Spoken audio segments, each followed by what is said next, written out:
My darlings, and welcome to another little broadcast. Today we are going to be going into 7.25, and I'm sitting here in my dragon seat, waiting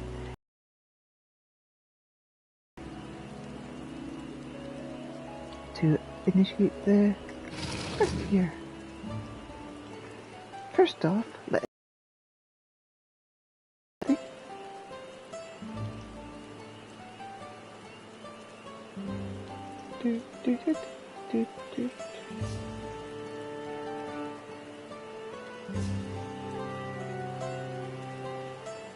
now live on my channel. Good, there we go.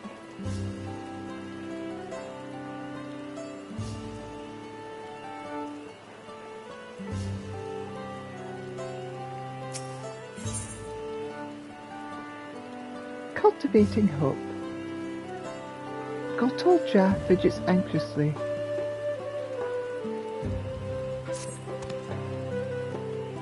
Elita, nice to see you. Do you have a moment? This may not come as a surprise, since you personally helped negotiate our import of foreign crops, but as a researcher has recently arrived from Charlea. I have a mind to go and pay my respects, but... well, I know little about Charleans, and I worry it'll cause offence. Could you come along, if only for my peace of mind? Sure, why not? My thanks. Her name is Angia, and she should be in the southern district of the city.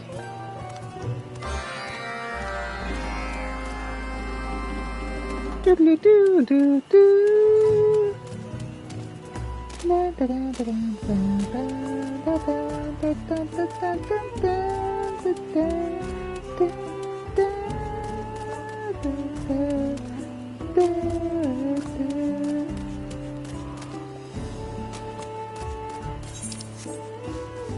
Probably mount up, to be honest. There we go.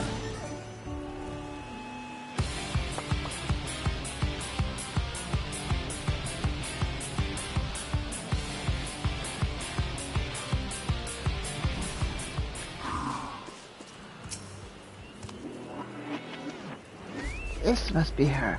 I'm humbled she travels so far for our sakes.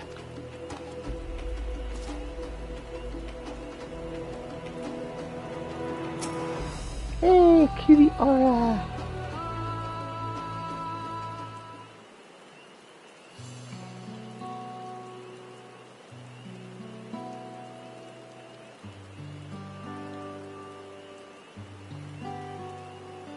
Hello there. May I be of assistance?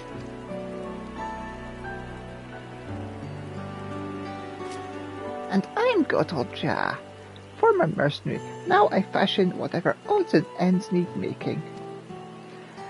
The autarch says you've come to oversee the growth of new crops here in Mamok, so we wanted to express our gratitude.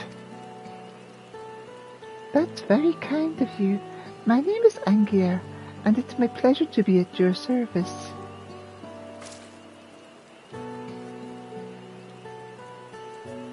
When I first heard my assignment, I was intrigued. A forest dominated by the etheric influence of meteorites. Rest assured, we shall soon have the experimental granary up and running. New crops will flourish here, this I promise.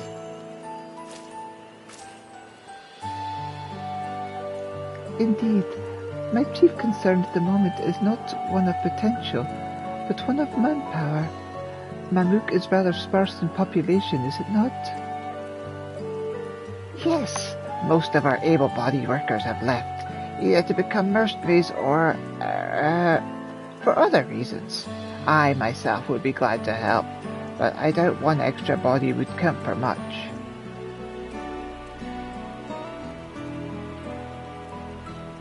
You should choose weavers. Put to the right use, our weavers can solve just about any problem.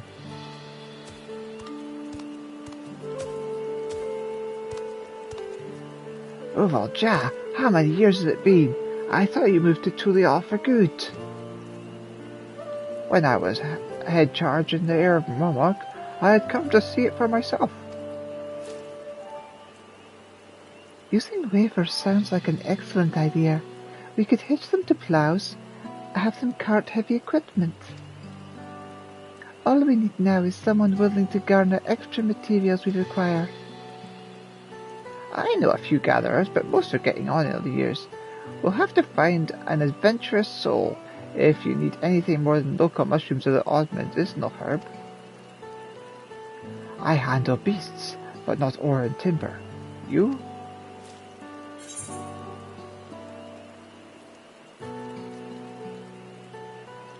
I'm an adventurous gatherer. Leave it to me.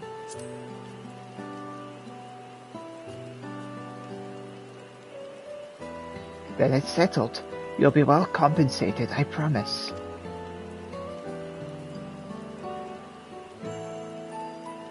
I look forward to working with you, friend. Elita, Ruvalja, you both have my thanks. Think nothing of it.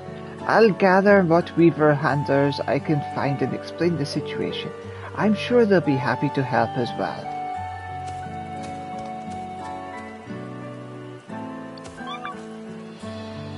Elita, would you mind going with Ruvalja? He's a good lad, but he gets ahead of himself sometimes.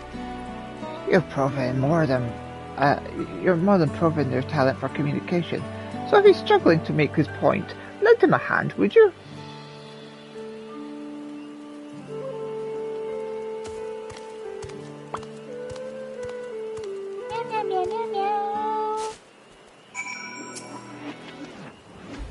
I appreciate your cooperation. I'll be here planning the particulars if you need anything. Meow, meow, meow, meow.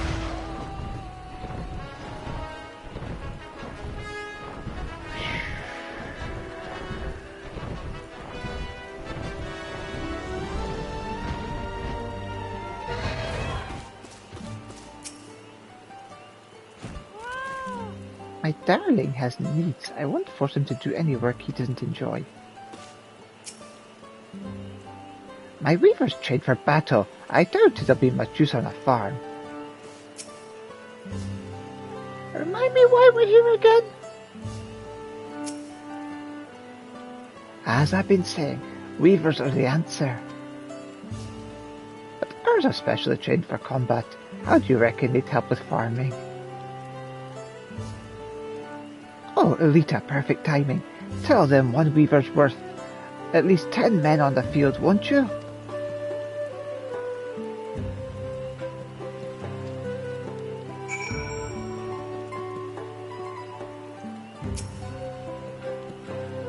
I'm not wrong, am I?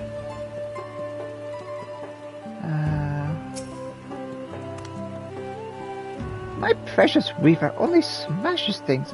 I'd love to be of service, but if my darling can't smash something to bits, I'm afraid we're at an impasse.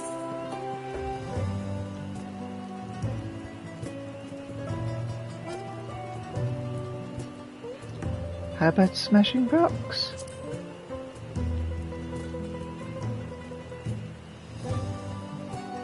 That sounds, well, smashing. Leave it to me and my weaver.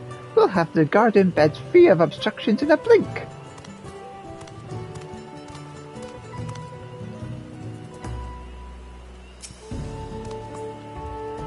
Believe me, we all want new crops here in Mamook.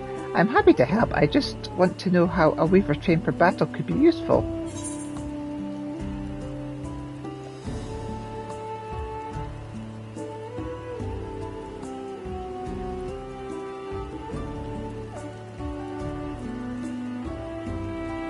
We need weavers to pull our plows. I see. A weaver with the strength for combat should have no problems with that. Very well, the both of us will be over presently.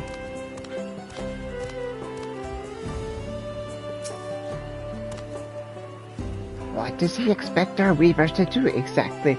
Hoe with their horns?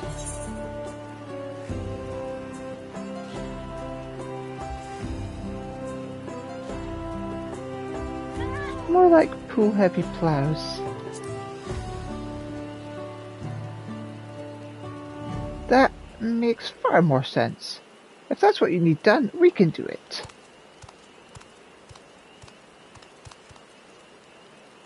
That was incredible. You convinced them all to help just like that. Now, there's one last person I think we need. His name is Kakil Ja, and he's a Najul, Tika banana farmer. We can trust his expertise.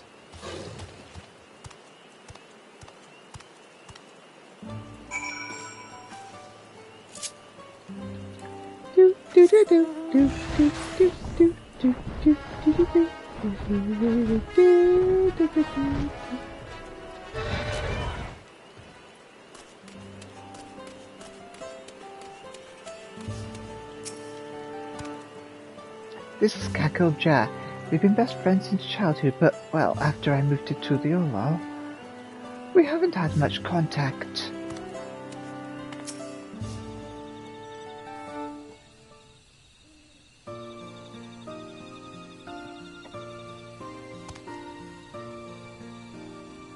And you were part of the Third Promise's retinue, weren't you? What brings you here now, and with Ruval Ja?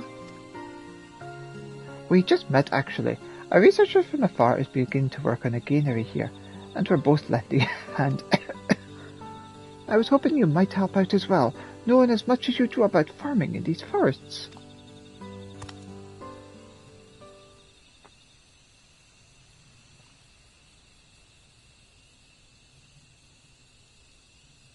You think I'd aid a traitor who abandoned his homeland for the comforts of Tuliolal?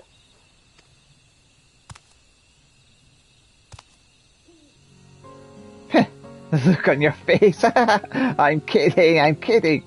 Also, it's in great part thanks to this woman here that such words can be said in jest. Much has changed for Mamook.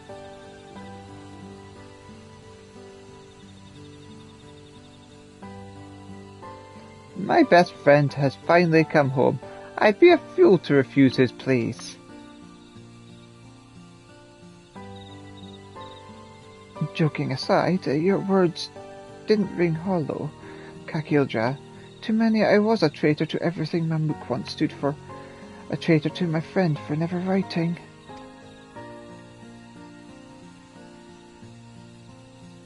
It broke my heart to leave, but I couldn't stand the zealotry of blessed siblings.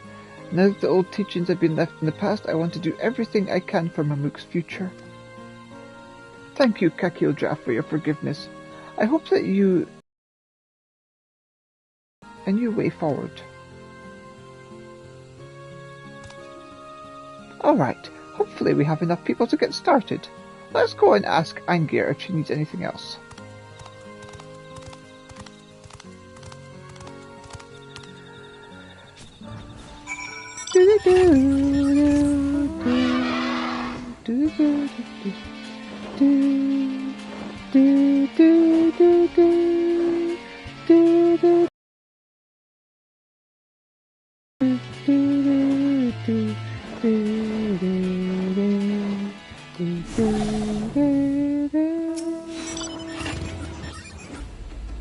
I just introduced myself to Angir. Let me know how I can help. Gotalja is helping out the outfit of Woodbridge with carts and ploughs. They'll be along afterwards.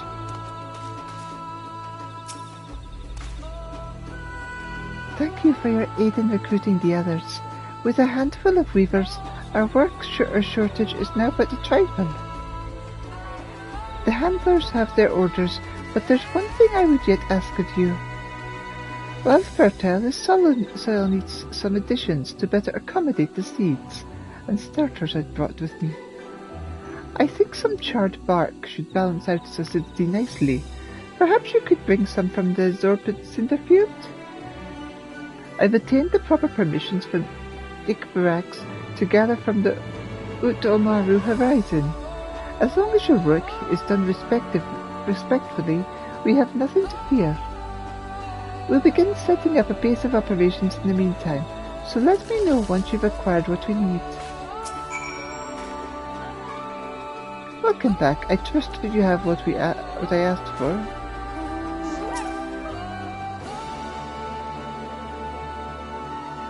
Preparing the land before planting was an incredibly important step. If we have any hope for our new seedlings, we should take pains to do it all properly.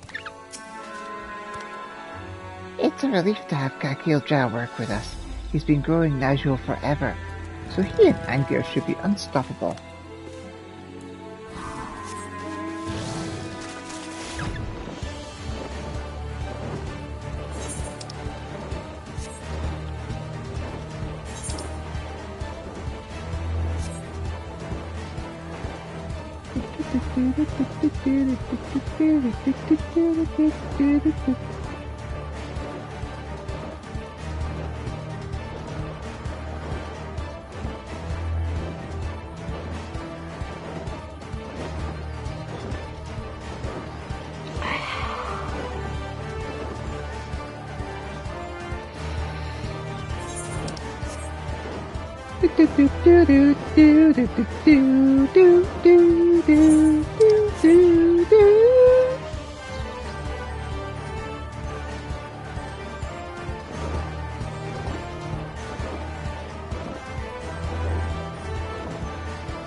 And back again.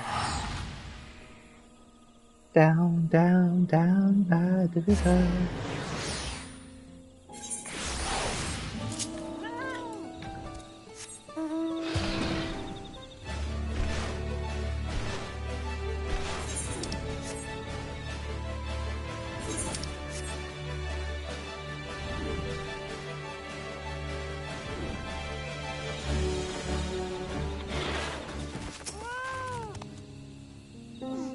Yeah, I've already talked. Yeah, I used to do the same things. Welcome back. I trust you have what I asked for. The burnt shreds of destroyed foliage. I know, sweetheart, I know.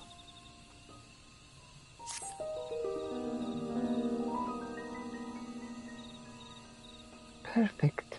Just what I had hoped.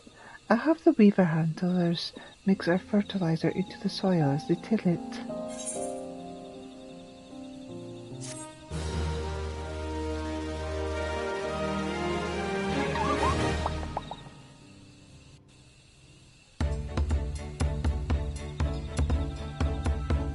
Come here, Napsalotl. There we go. How are you doing over there, Lady Napsalotl?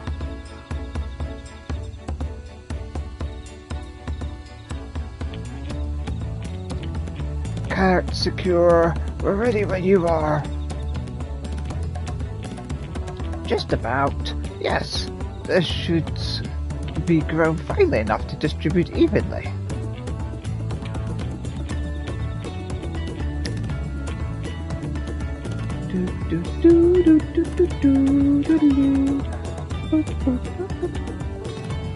Once we've tilled the soil for beds, we can begin planting in earnest. Revol Ja, can I count on your continued support? Me? But Kakil Ja's the one who grows things.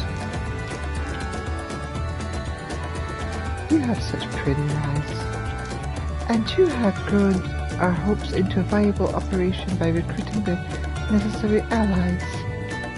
Charisma like yours is essential for this gamery's success. I could get lost in those eyes.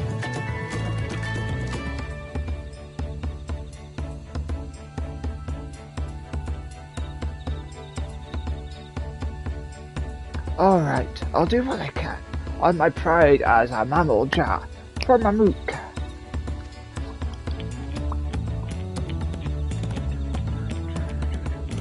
Your assistance would be invaluable, Elita, if you can spare the time.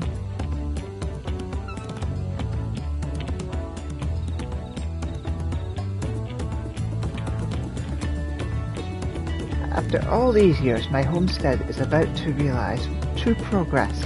I would love to have you with us as we build a brighter future for my people.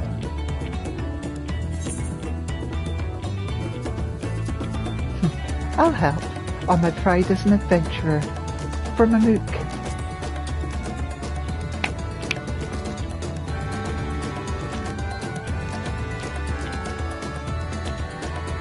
Thank you. I'm in your debt. It's heartening to have you with us. Leave it to me. Sorry for the wait. The weavers are ready. Thanks, Kakilja. Let's get started.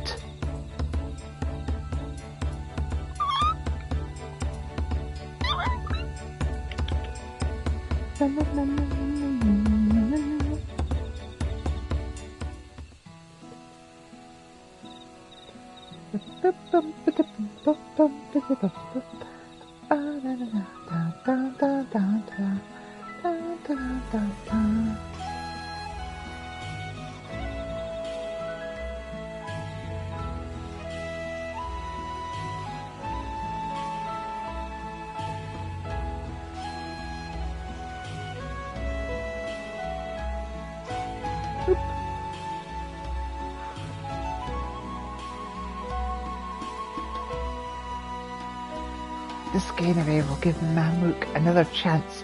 I can just feel it. I can feel it too. Let's show the world what these lands can grow. Together, by our own hands.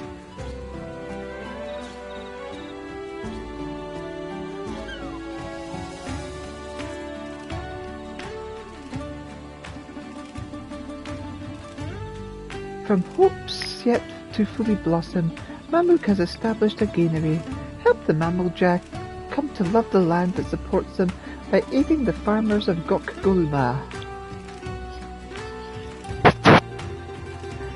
Meow meow meow meow meow. Meow meow meow meow. Society quests unlocked. Your reputation is increased to friendly. Friendly reputation with the farmers. Na na na na na na na. Yay! Eat your vegetables.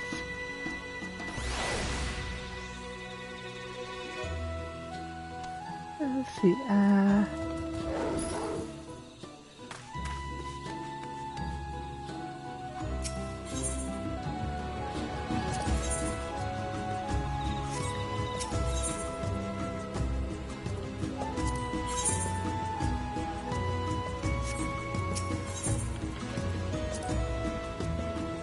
Welcome, Elita. Thank you for your help around Gokgoma.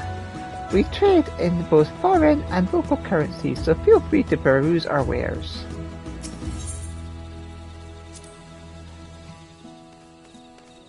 I'm a mender by trade, originally tasked with repairing Hubigo weaponry, but these days I mostly see gardening equipment. Having said that, if you need anything at all mended, I can see to it straight away.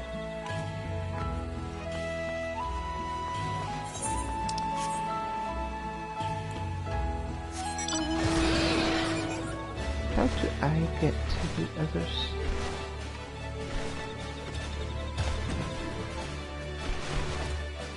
There you are. I won't deny I was a little nervous coming here at first, but meeting you, Rufalja and Kakilja has reassured me. I'm lucky to have made such happy acquaintances.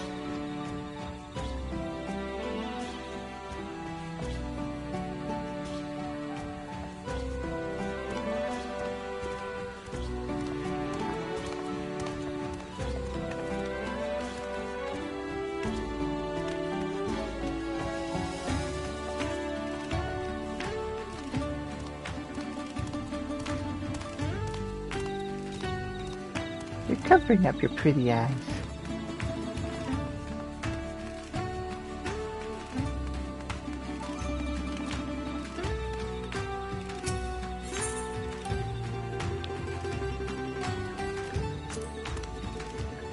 Growing anything but Najul in this forest was unthinkable before. I can still barely believe that I've traded the grove for a granary.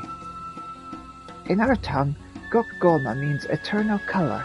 I named it with the hope that this place one day sees such a varied and bountiful harvest. Cultivating data. Kakilja needs help assembling ingredients for an experiment. We recently received a request from Angier for supplies of the vegetation here. Apparently, she's keen to know what effect they have, if any, on our crops. Plants with a unique etheric signature, such as those in Sanot Jaina, would likely make for the best candidates. A sampling of the foliage there would almost certainly be a boon to her work. Might you be willing to go and collect some?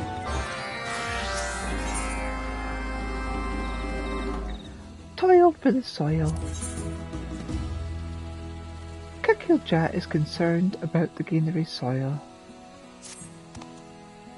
Given the lack of direct sunlight here in the Jatiki heartland, the cooler temperatures of the soil continue to be a point of concern. Thankfully for us, Angier has arrived at a solution. Fermented fertilizer. Apparently it invigorates the soil, generating heat as the compost decomposes. For your part, I need you to find some sodding tree bark around Senot Nazoid. The excess water makes it easier to ferment. When you've finished, take anything you find to Kubel-Ja.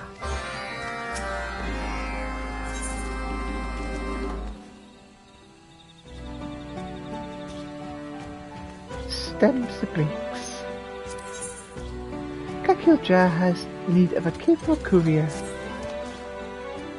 Say, Elita, if you plan to be out and about, I don't suppose you could procure us some Najul stems from Golmagic Grove.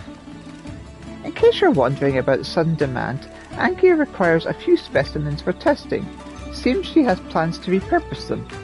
In any event, we'll have plenty of time to discuss her experiments further when you return. Once you arrive at the grove, tell Kishelja I sent you. She'll supply you with the stems we need. Angier would be ever so grateful for a promising foliage champion she would find. And here we go!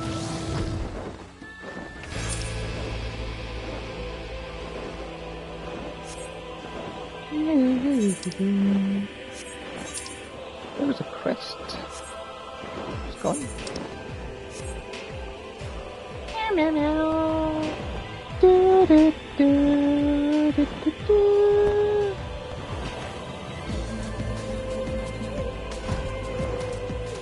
Ooh. Splish splash.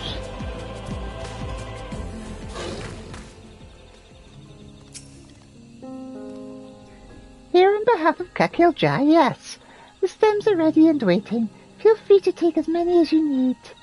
It does my heart good to know they won't be going to waste.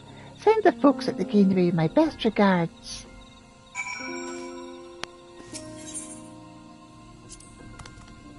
Does my heart good to know they won't be going to waste. Send the folks to the granary my best regards.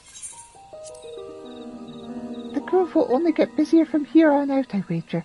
I'm glad to have new directions, but I worry about whether we have enough hands to achieve our goals.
arrived with those fertilizer supplies, have you?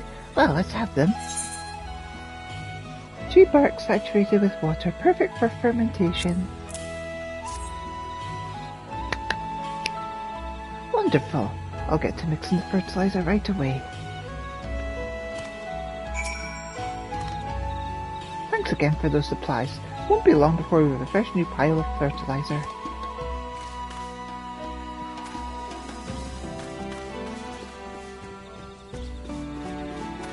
Damn, this place is really coming along.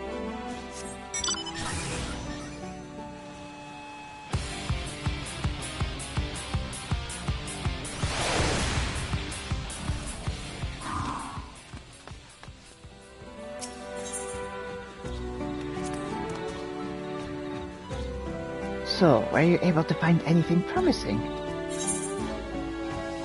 A clump of leaves bearing an unusual etherical signature which may have unforeseen effects on the surrounding environment.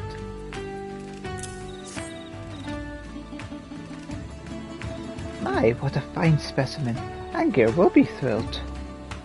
Someday soon we hope to fully understand the power of the meteorite that invigorates the trees of living light. And this research is a most important first step. Imagine the possibilities. We would be able to choose varieties of crops better suited to the land, or perhaps even create altogether new ones. I can hardly wait to see how our work bears fruit.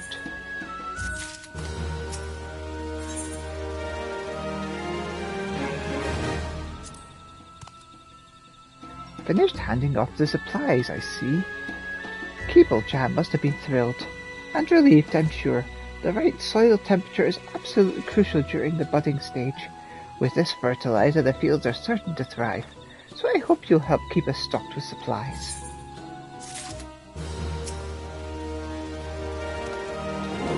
Welcome back. How fared your trip to the grove? Sacks stuffed with the fragrant, fibrous stems of Jatiki bananas. Much obliged, Elita. These are excellent samples, and sufficiently fibrous as well. Natural stems are found where the fruit meets the leaves. You see, to the undisciplined eye, one might mistake them for part of the tree trunk. While they are perfectly edible, we tend to dispose of them after the harvest.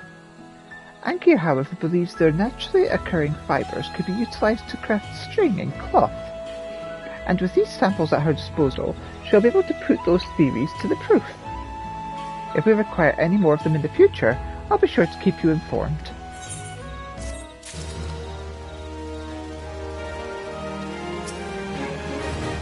Growing anything but natural in this forest was unthinkable before. I can still barely believe that I've traded the grove for greenery.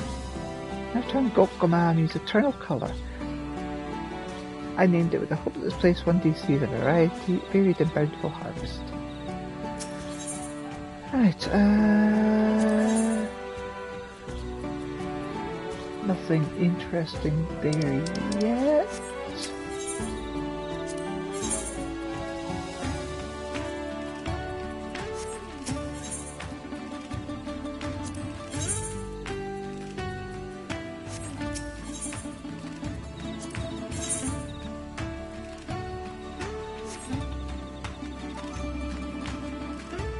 Okay, so let us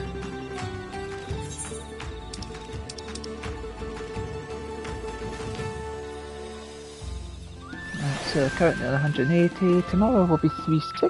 Or after a reset will be 360, and then the next day it should be enough to level up.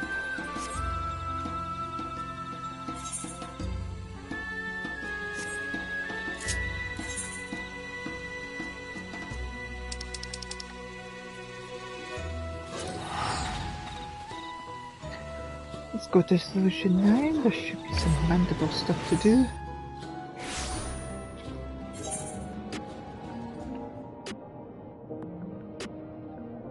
There we go.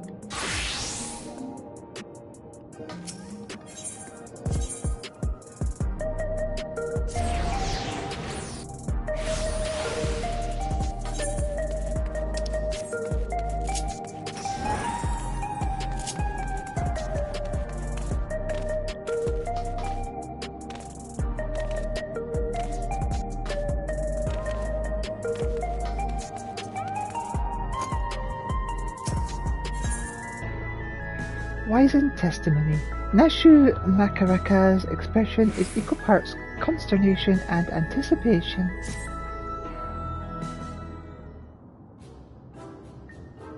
Elita, you're to help again, are you? As things stand, I'm waiting on word from... Yours truly, I assume.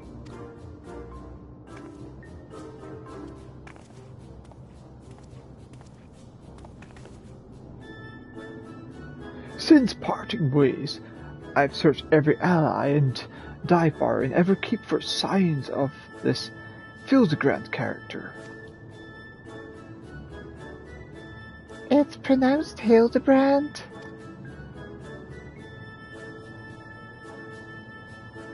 Well, however you say it, he was nowhere to be found. Oh, where could the inspector be? Chin up, dollface. The case ain't over and I always get my man. When the trail goes cold, the trick is to go back to the beginning. I want you to tell me the whole story again and leave nothing out, no matter how unimportant it might seem.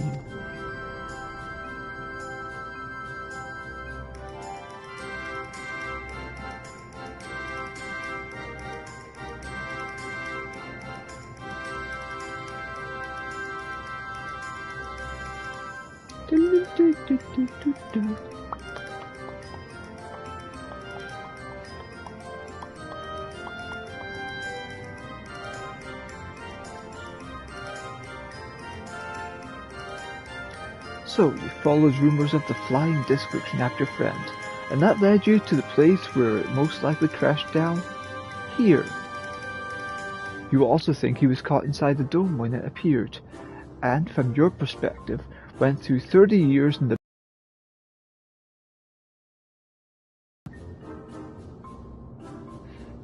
But I've seen enough strangeness in my line of work. And since we got no leads on the man himself, I say we try jogging memories about the shiny starship instead. We want to question older people native to your world who might have witnessed the original crash landing 30 years ago. Folks that age seem to enjoy parks, like the one outside the residential radii. Let's go.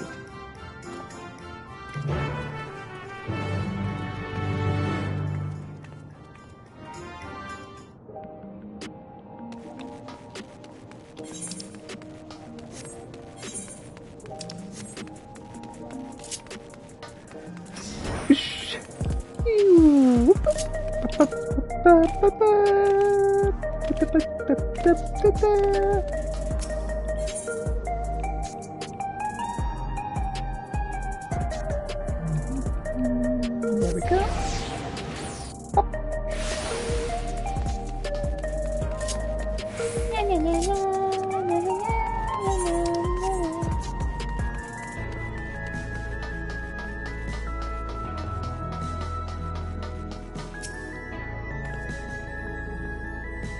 What a lovely place to interrogate our elders.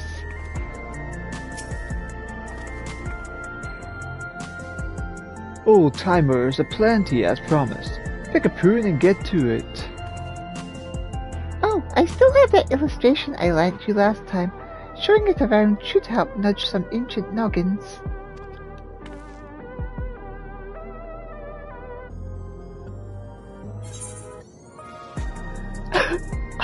I added a sketch of the inspector's face to make things even easier.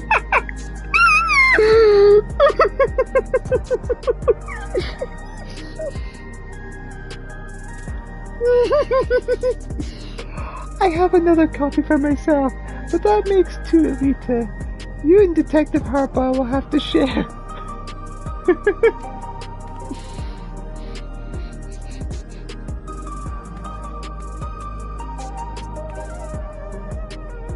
We are talking 3 decades ago here, so having a picture should come in handy, even if the dame's work on this is on the same level as a finger-painting toddler magnum's opus.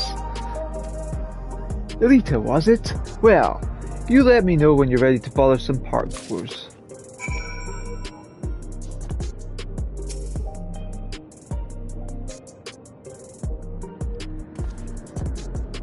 Right, let's start showing that picture around then. Keep an eye out for older Huni and Hetsaharu that might have hailed from outside the dome. Oh, and don't forget the shed toe now.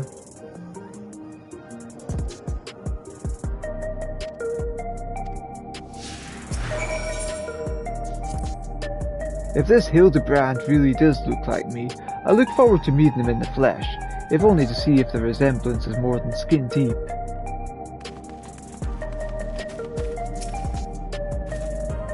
The air railers came out of nowhere and cut down those poor souls, and before I knew the city was engulfed in flames. So many of us just stood frozen in terror. But then a young woman in a white coat called out, urging us to flee to safety. It brought us back to our senses just soon enough.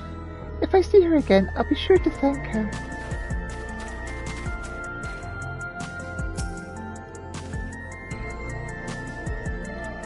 May I help you? An illustration of a starship clipped from the Thavnarian Truth. The picture has been enhanced with a hand-drawn portrait of Inspector Hildebrand.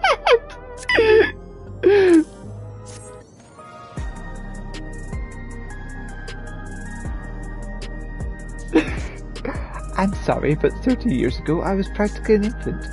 Far too young to remember much of anything. That picture is very cute though. Did your child draw it for you? No, nothing comes to mind, I'm afraid.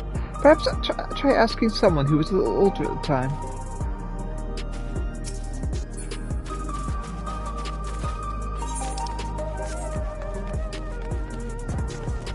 Gotta make the most of my day off.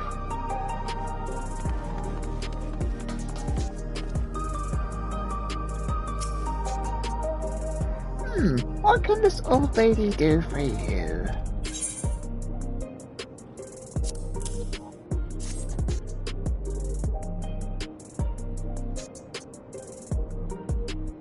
$30 years ago?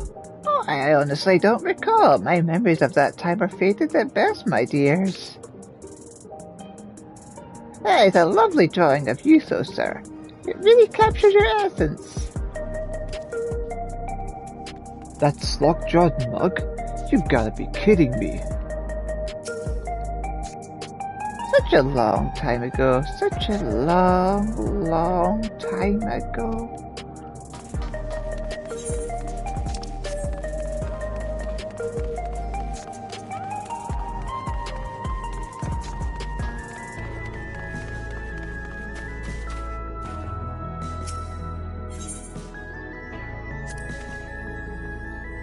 Vending machines caught your eye?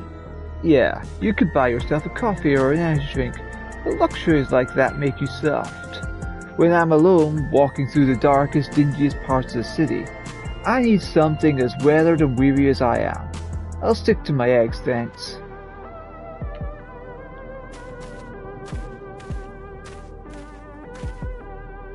You okay down there, dude?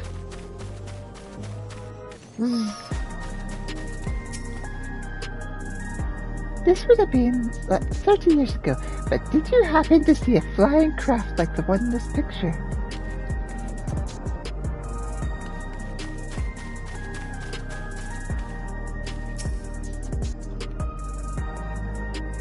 What would you be wanting with me then?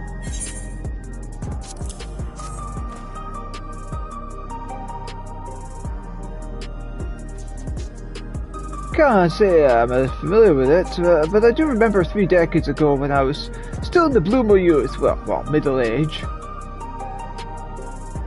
Say, I remember you, the clever git who took back me purple tonic from that thieving whoreson. That was a good bit of sleuthing it was.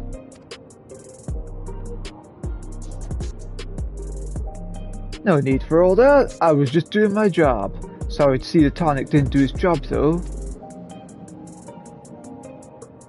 It's not about growing me hair back, it's about the routine. About 40 years of massaging my scalp and basking in the same fragrant aromas every morning. Doesn't feel right to start the day without it. 40 years of using an Everkeep made product? Ah, that's right. You're Alexandrian born and bred, same as me. There's no way you could have seen the starship we're after. Sorry to bother you, sir. Well, no one said it would be easy dredging up eyewitness accounts from so long ago. This is where grit and persistence comes into it. I spied a Shentona fellow heading towards the 914 radius.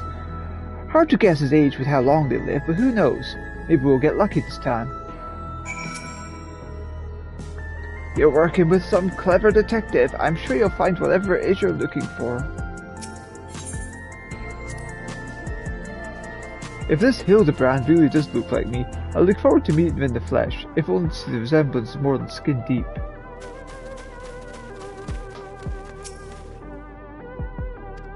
Yeah, and you're just saying the same as well. This way. Cool.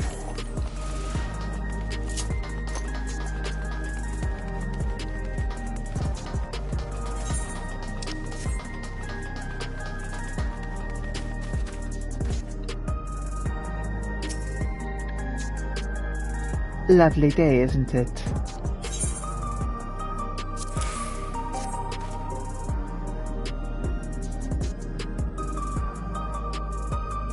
I'm not sure I recognize the man.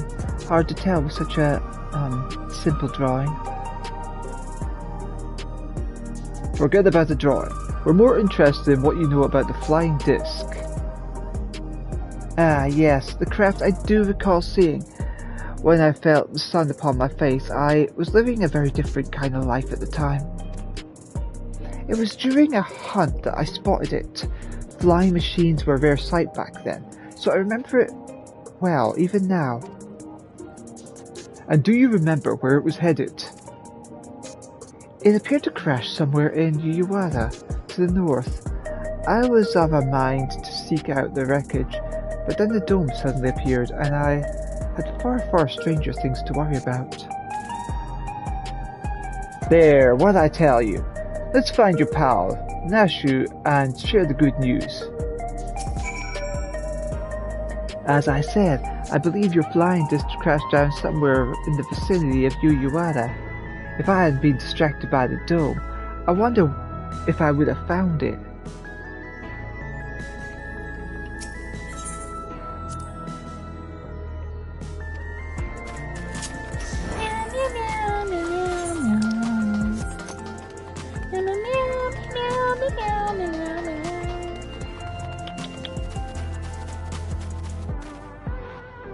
Just leave me be. I got absolutely fleeced today. Nashu!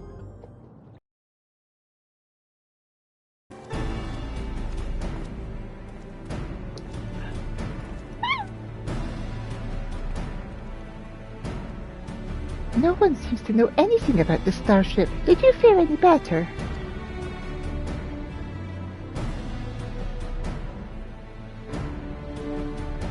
So it came down somewhere near this Yucata place. I don't suppose either of you have been there before.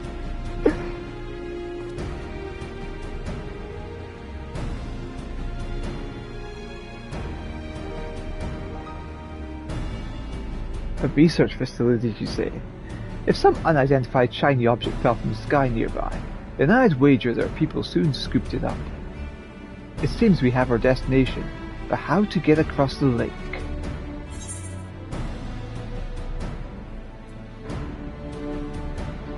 We could take a hover cargo.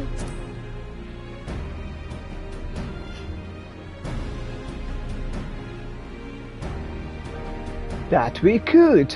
The forgers have a few, and I happen to know one of an accommodating disposition. Meow, meow, meow, meow, meow, meow.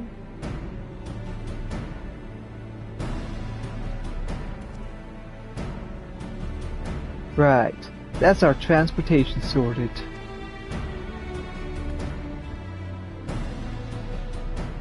What I'm stuck on though is how you've already been to this Uyuwara when I'm only just learning that such a place even existed.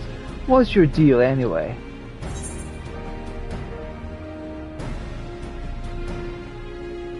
I'm Elita, agent of adventure.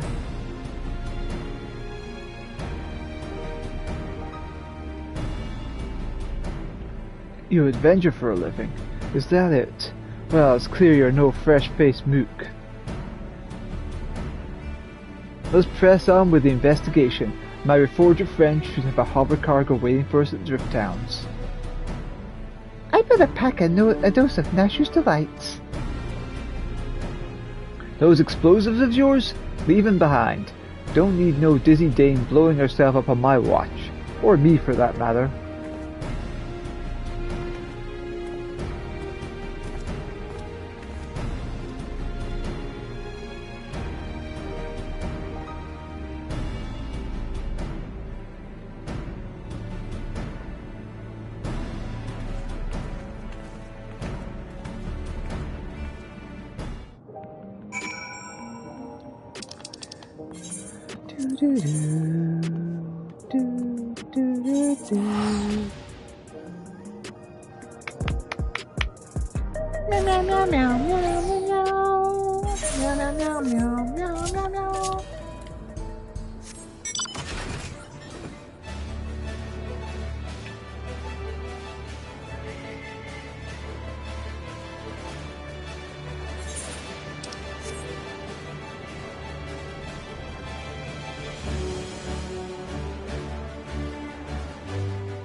Cora, that's a big watery lake.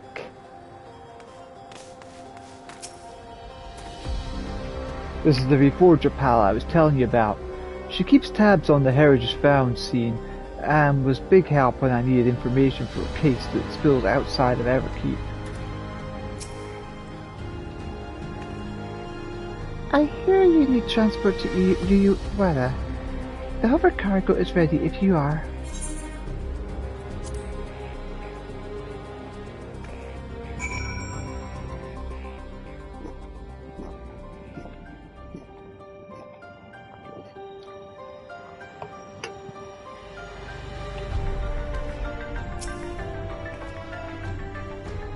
They must like it dark in here.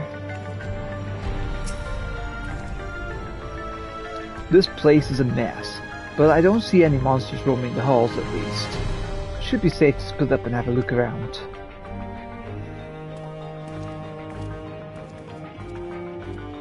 And off we go.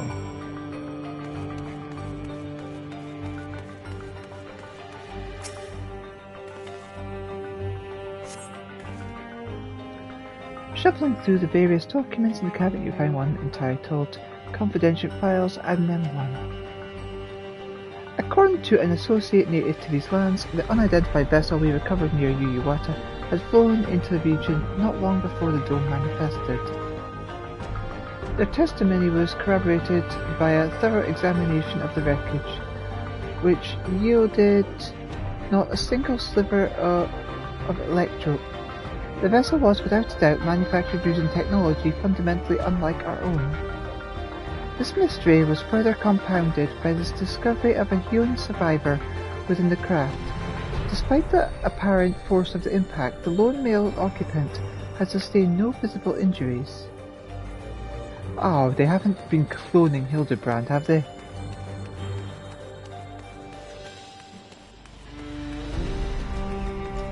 We're going to find a secret facility area where they've got a clone of, where they've got Hildebrand being cloned.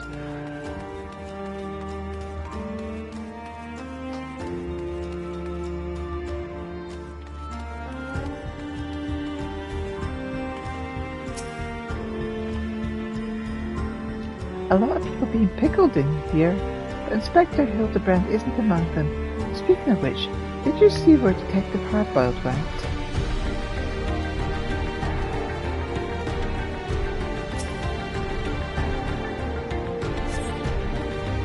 Skimming through the various documents, you find one entitled Confidential Files Admin 2. The human male we extracted from the wreckage is an abnormal specimen indeed. While physically unharmed and in clear possession of a soul, he yet remains in a comatose state. The absence of reaction to any and all external stimuli is indicative of temporal stasis.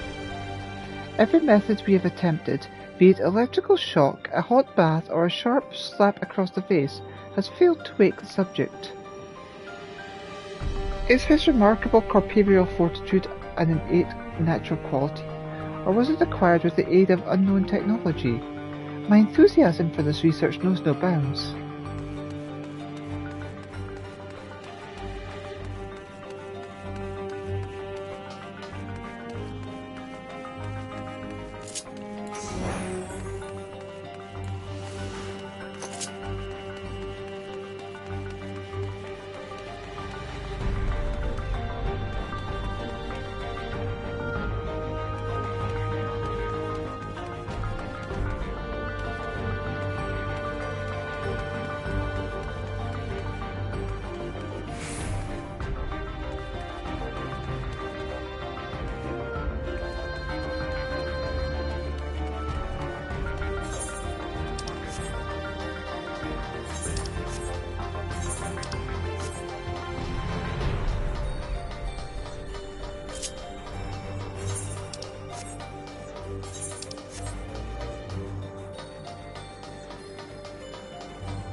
Where is the detective?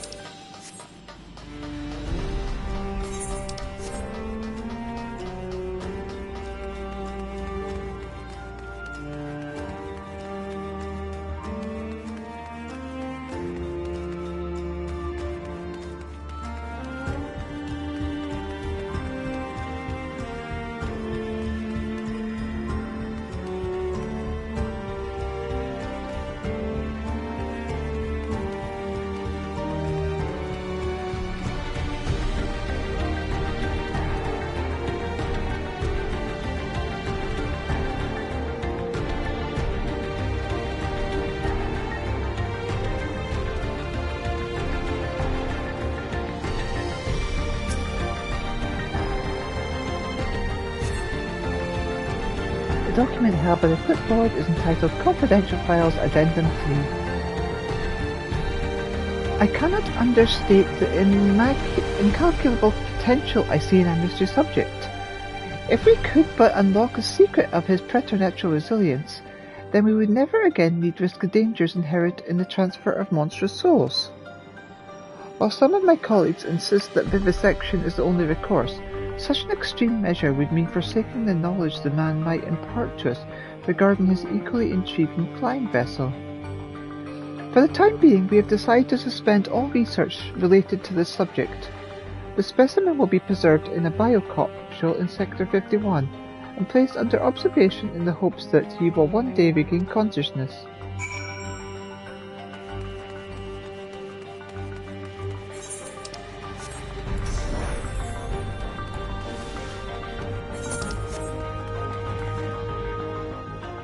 There you are.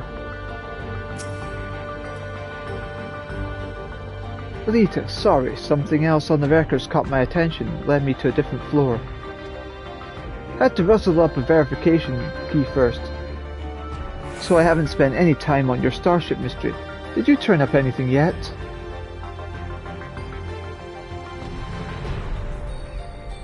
They were keeping him in Sector 51. The key I found should let us access that area. Let's grab your pal, Nashu, and head there now.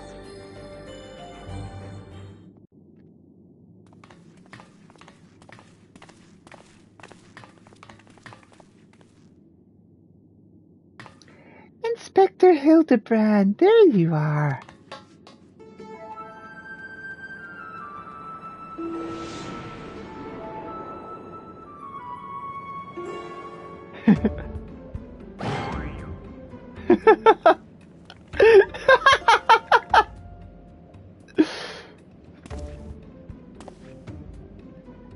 You two been yanking on my chain. This clown doesn't look anything like me. Well, opinions aside, we've located our man. A hard-boiled egg would really hit the spot right now.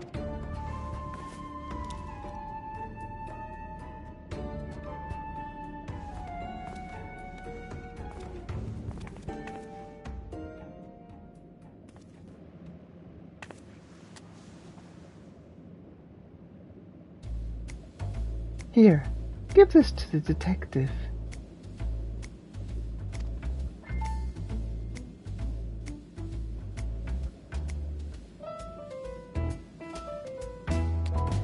Is this going to explode?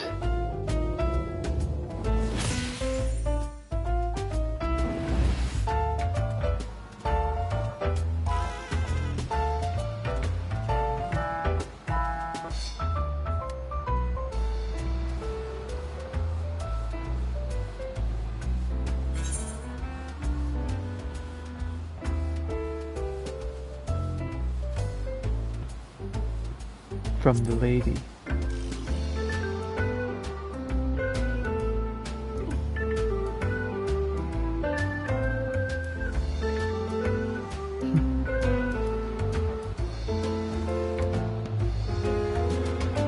Appreciate it.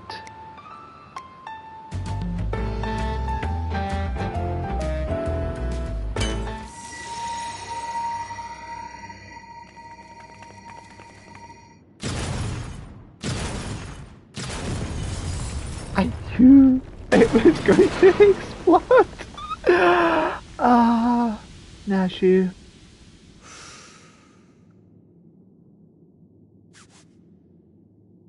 I never could refuse the kindness of strangers.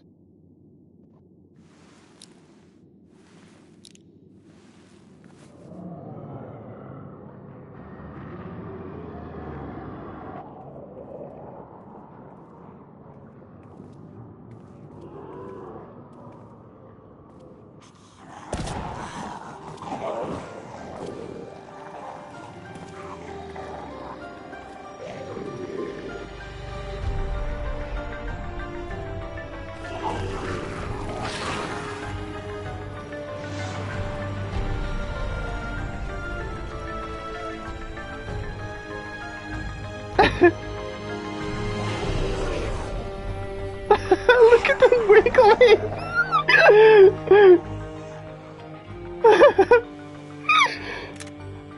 These punks must be feeling lucky.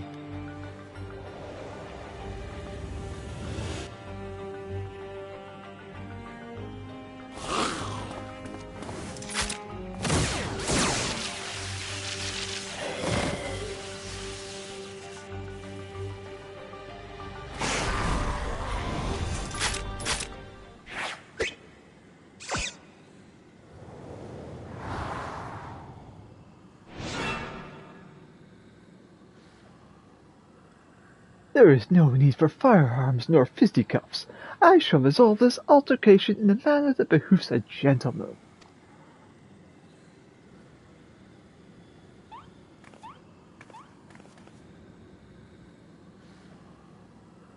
Attention everyone, follow my lead if you please.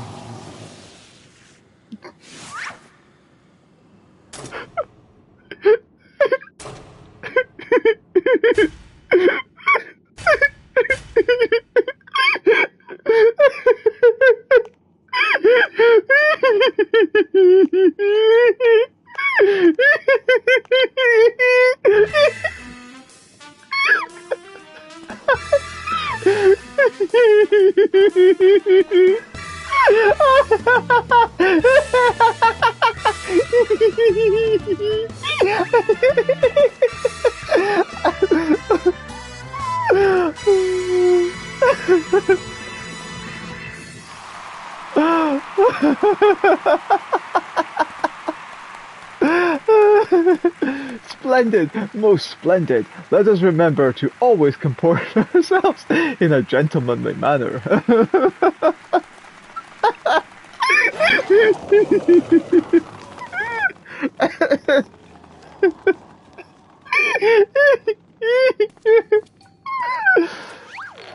I fear I may have overslept a trifle. But I, Hildebrand, well-rested agent of inquiry, now stand before you bright-eyed and bushy-tailed.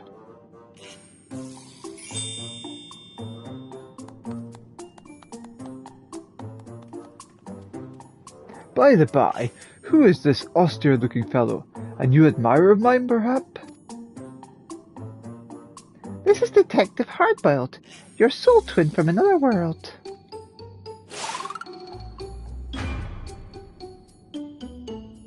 Why, my dear Nashu, This man possesses near a speck of my singular plum. He does not resemble me in the slightest. I couldn't agree more. My sweet old grandmother has more grit in her pinky finger.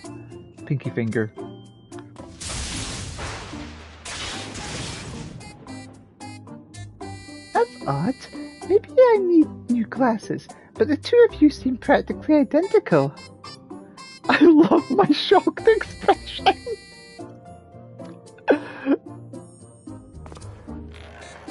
The odd thing here is how you look so damn young for a fellow who's been sleeping for 30 years. And don't get me started on how you charmed those shambling corpses. What kind of crime against nature are you? The inspector has a very unique physique, for one, and as for the zombies, he's had an excellent rapport with them ever since his brief stint as an undead overlord extraordinaire.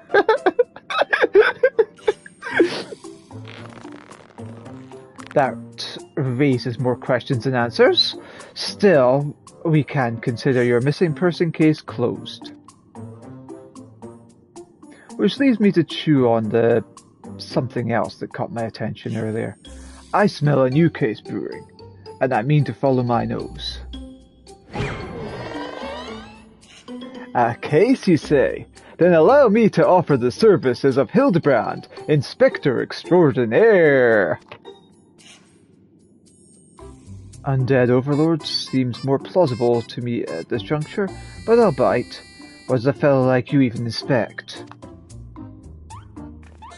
Impenetrable mysteries and unsolved cases, of course. So, we're in the same business, eh?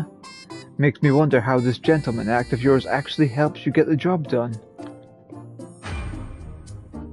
I too am curious to see if beneath that leathery gumshoe exterior, you have the gumption to handle the truly difficult cases.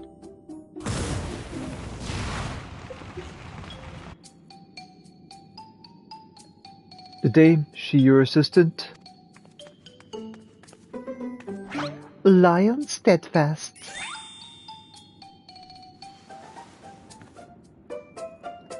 I had an assistant once.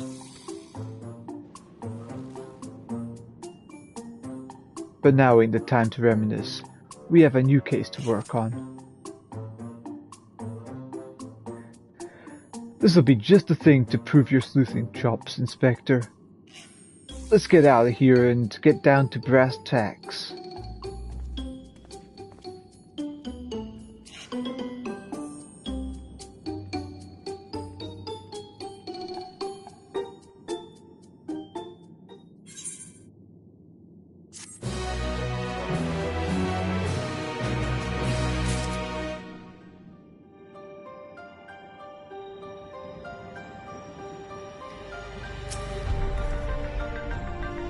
I always have a spare set of the inspector's clothes on hand. Hildebrand, Agent of Inquiry and Inspector Extraordinaire is up and full of beans. The case of the fiendish fugitives. Detective Hardwell's veteran nose has picked up the scent of a new case.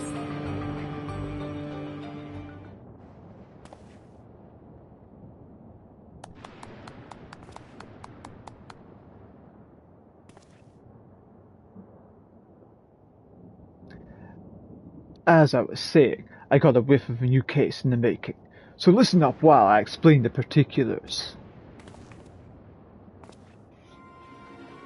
You said you scoured this place from top to bottom and learned they were trying to stuff people's souls into monstrous hosts, but the facility was forced to close down before they managed any real success. Sounds about right? I'm guessing whatever incident turned the staff into walking corpses happened not long after. Here's where it gets interesting. According to the notes I found, one of the researchers survived and continued to work independently even after the project was mothballed.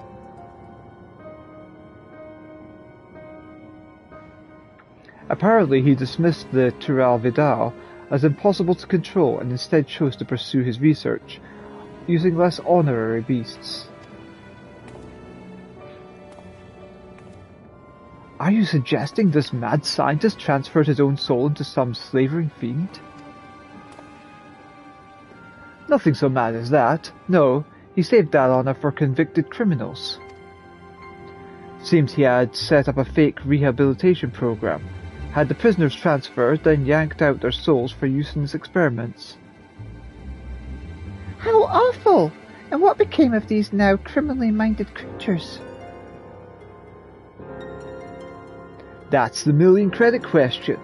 I tracked down the containment cell mentioned in the notes, but found the cages inside emptier than a barfly's tumbler.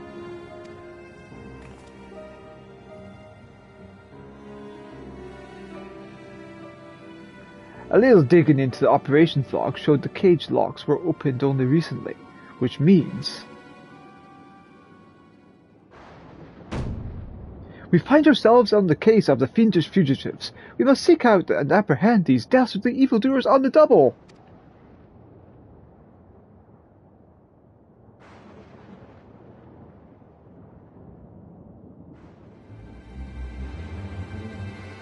Yes, there is a chance they're out there causing trouble.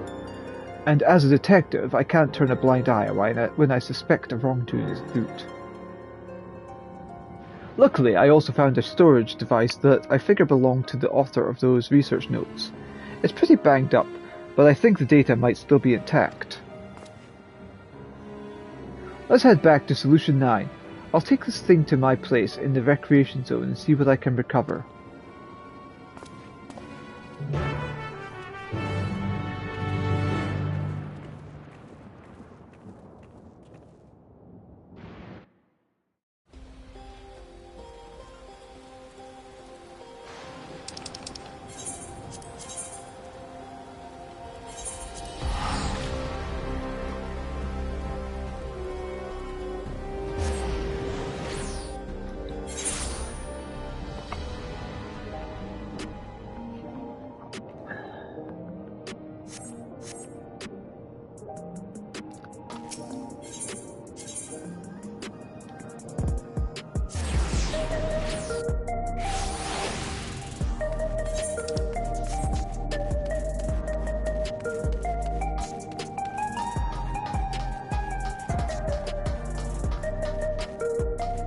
Hey there!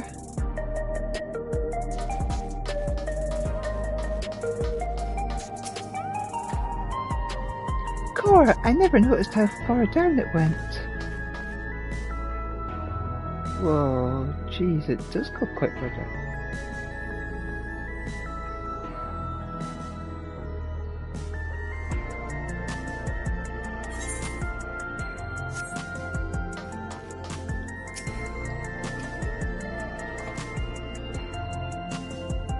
Illusion Shine is a most impressive metropolis. Illusion Shine.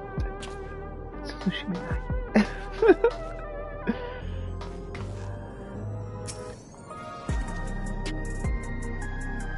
Right, I'll take a crack at the storage device.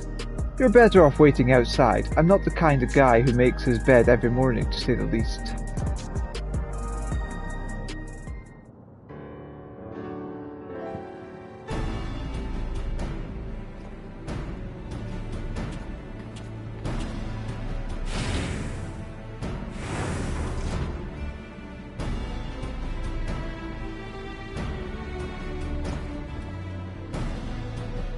Well, the bad news is the device was in even worse shape than I expected. It'll be a while yet before I can recover all of its contents. A quick pass netted me some scraps though. Enough to piece together a partial file on one of the experimental subjects. It states a surviving researcher stuck the soul of a career thief into the body of an Cyclops. This light-fingered fella didn't steal out of greed, but for the joy of pissing off his victims. Twisted guy like that ain't gonna change his stripes just cause he switched bodies. Yes, 'tis all becoming clear to me.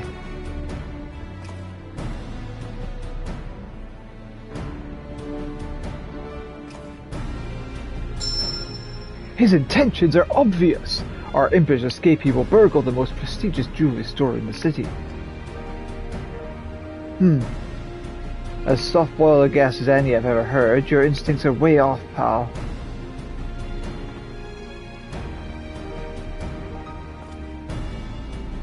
Never seen an Icops before, have you? If one of those big brutes was lumbering through the streets, all we'd have to do is follow the screams.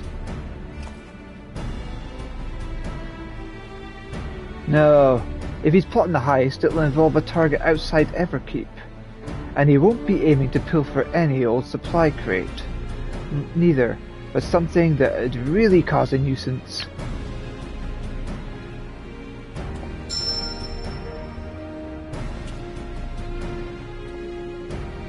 Electrope.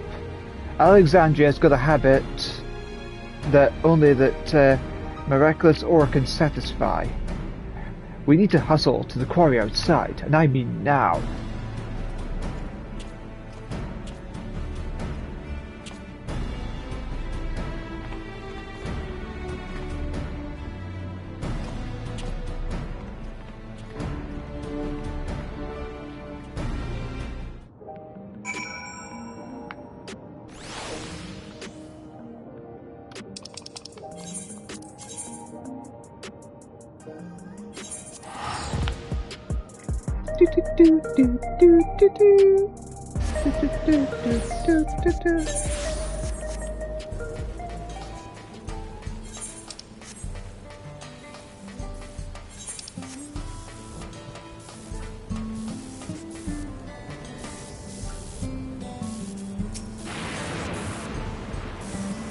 This guy should be able to answer some questions. I say, the weather here is rather unruly. How I pine for the crystal clear skies of Ul'dah.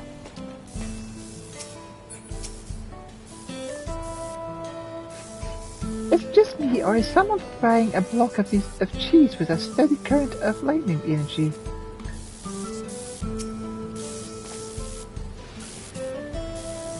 Yes, I work here. Was there something you needed?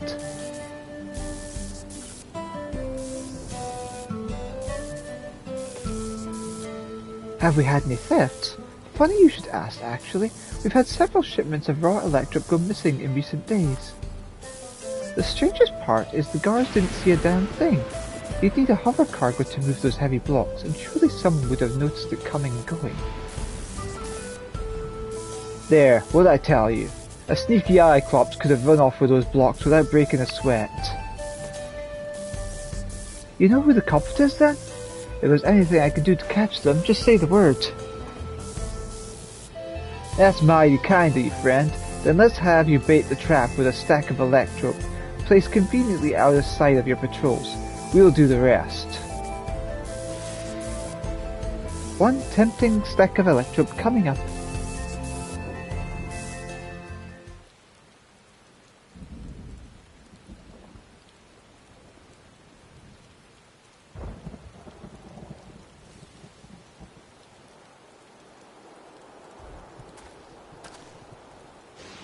There, that should do the trick. Call that thief for me, would you? Oh, and do be careful while you're at it.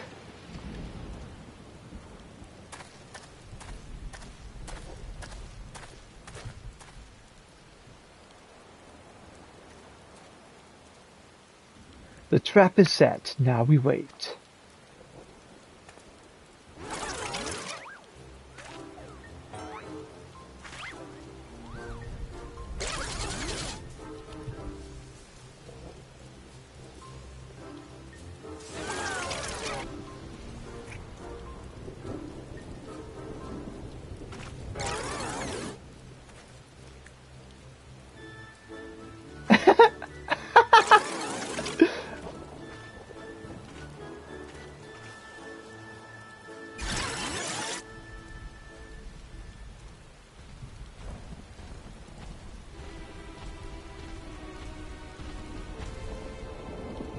Oh, this is perfect.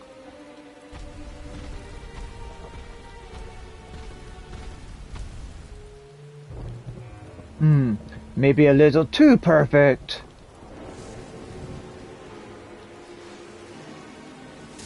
Not good, not good.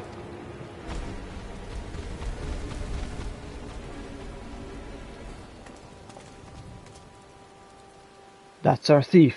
After him.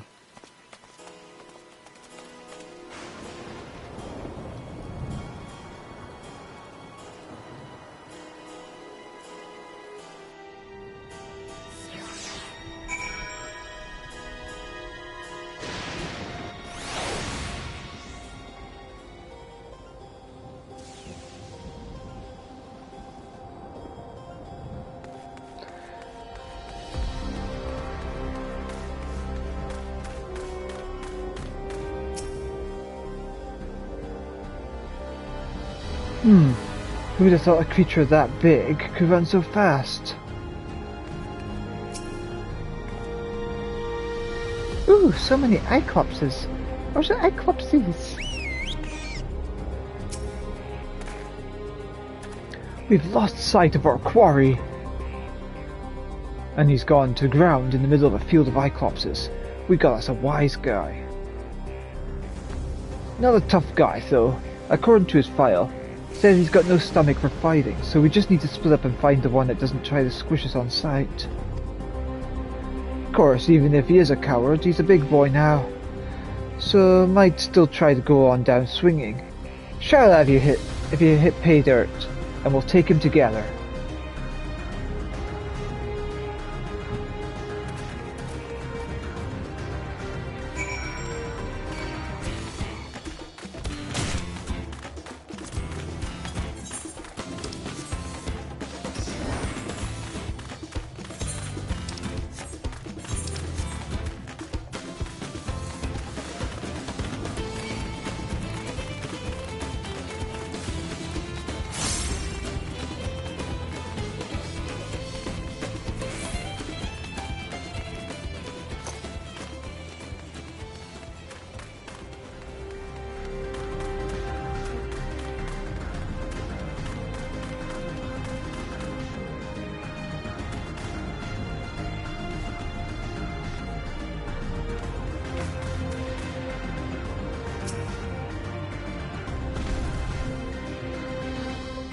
Me, not bad Iclops.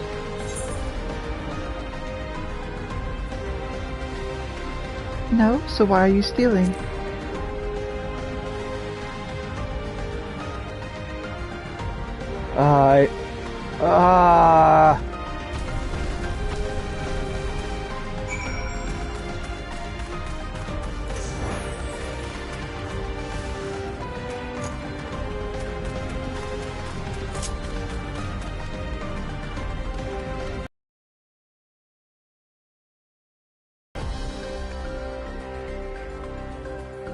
The inspector and the detective said get left behind.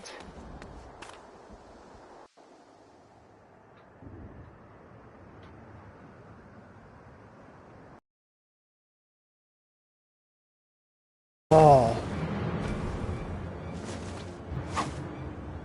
We have you now, fiend. There's nowhere left to...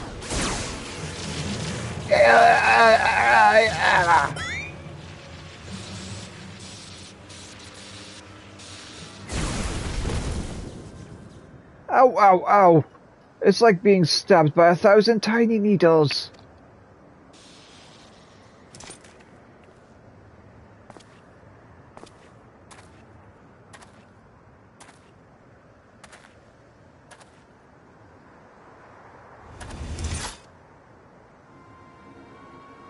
Out with it, punk. Where did you stash the goods? Who set you free? As if I'd tell the likes of you. Have it your way.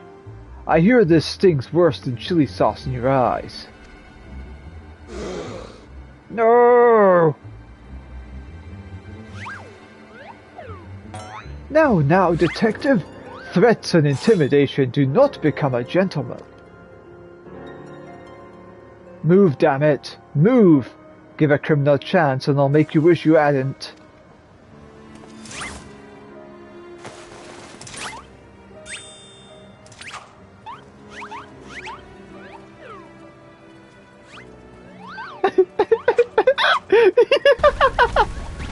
My turn!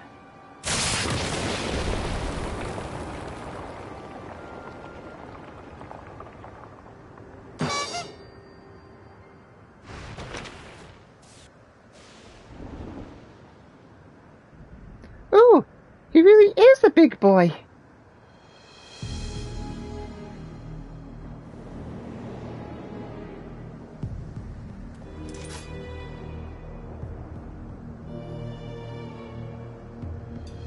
This is my show now. Lose the gun or the girl gets it.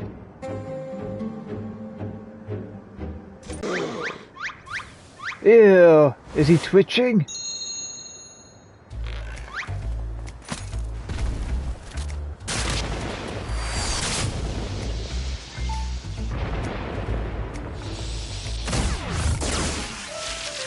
Ah, my eye, my eye.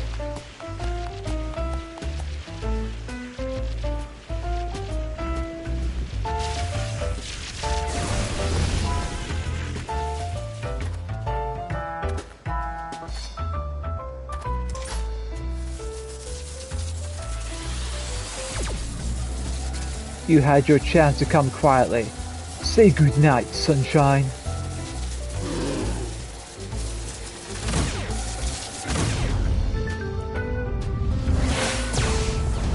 Yeah!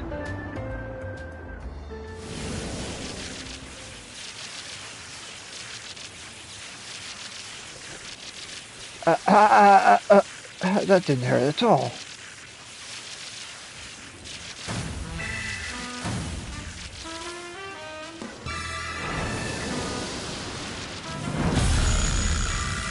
I, Hildebrand, agent of inquiry, before acts of violence.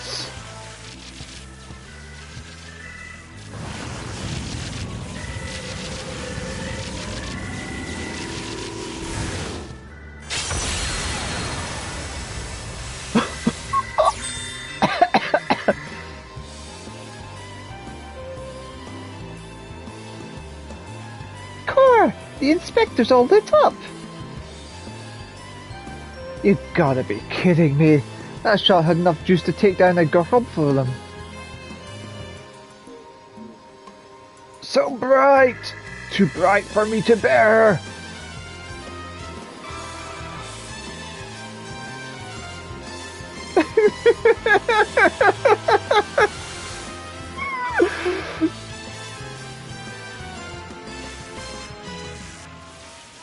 Ah, the pain is akin to stepping barefoot on a goblin's back.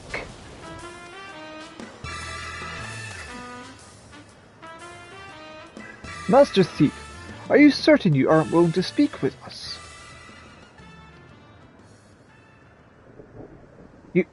You shone like a precious jewel. I yield, I'll tell you everything.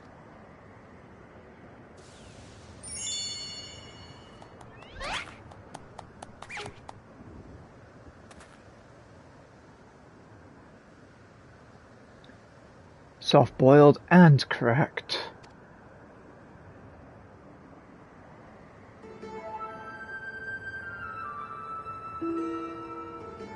I never wanted the electrope. The researcher who freed us commanded me to steal it, and I handed over every block I took. So you weren't just being your usual thieving self. Alright, so what's this researcher's name? He never told me his name, I swear. I know him only as the man who made us into monsters. He already had some scary-looking bruiser working for him, so I didn't dare refuse his orders. No idea where we might find him then? None. I was supposed to meet him out here with my latest haul, but you can bet he slipped away after realizing I wasn't alone. That's it. That's all I can give you. Alright, I believe you. This case has taken a fishy turn. But even if you were an unwilling subject in all this, you still have crimes to answer for. I'm handing you over to the Tin Men authorities.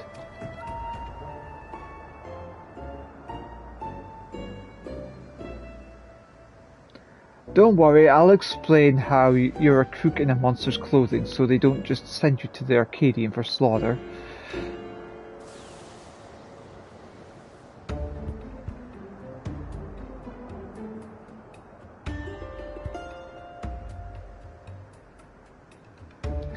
As for the rest of you, meet me back at my place on Solution 9.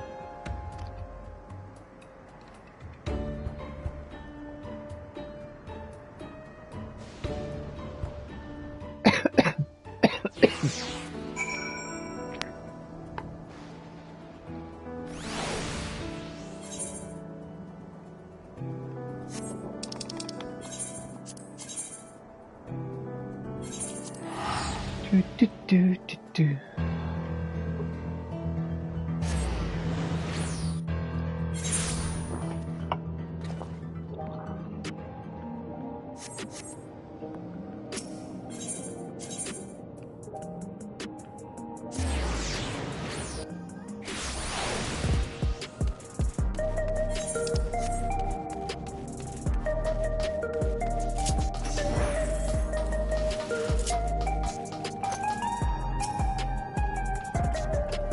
Wasn't Inspector Hildebrandt incredible?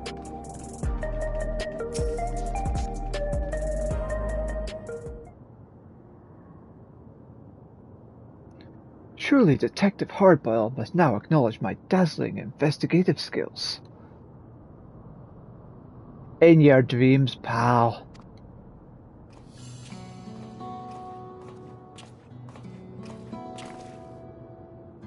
I handed the Cyclops over to the authorities and gave them the lowdown on our case. You can bet your last bean that the researcher fella has other monsters doing his dirty work. I can't figure his angle yet, but he's up to no good, that's for sure. Whatever those criminals are now, they are also fugitives. They'll be operating as far away from our mechanical sentries as possible, maybe even beyond the confines of the dome. And that's a whole world I ain't familiar with. If you're keen to stay on the case, then I could use your help out there. You shall have it, of course. Inspector Hildebrand is at your service. Got my trench coat in a twist when your pals started dancing in front of my gun, and it's only fair I tell you why. Has to do with a man who had his fingers in every illegal pie in Alexandria. The crime king, they called him. It was me who caught his royal rogueness and sent him to rot in prison cell. But after being transferred elsewhere under the auspices of some rehabilitation program, I haven't heard a peep. I see you've connected the dots. Could be that elsewhere he was Yuyawata. Yeah, me and him have got history. So if he's running free out there somewhere in a new monster skin, I want to be the one to bring him in. Your unwavering commitment is commendable, Detective Hardboiled. I, Hildebrand, Agent of Inquiry, Inspector Extraordinaire, hereby swear to remain steadfastly by your side until we have brought this case to its resolution.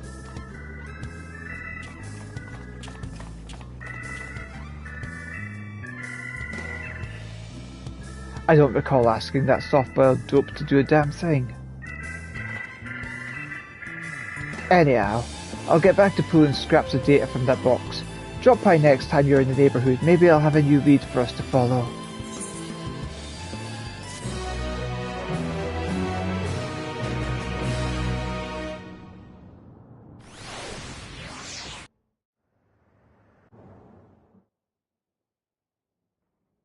Meanwhile, somewhere in Heritage Found.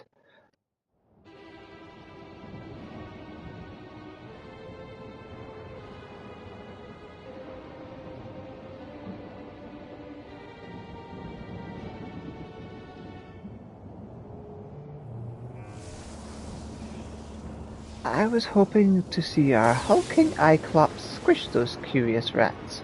The craven fool surrendered with barely a struggle. But no matter. I have more than enough electrum now to proceed with my plans.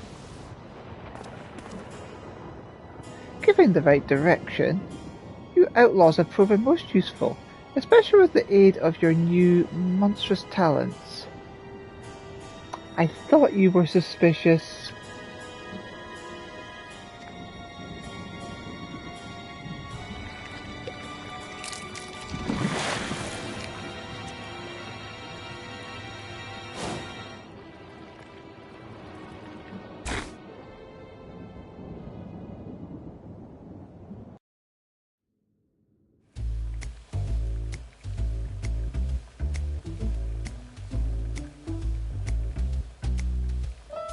When making hard-boiled eggs, you want to boil for the same length of time every time. 12 minutes exactly, any less they're too soft, any more they're overcooked. We're out of time today, so here are some I prepared earlier.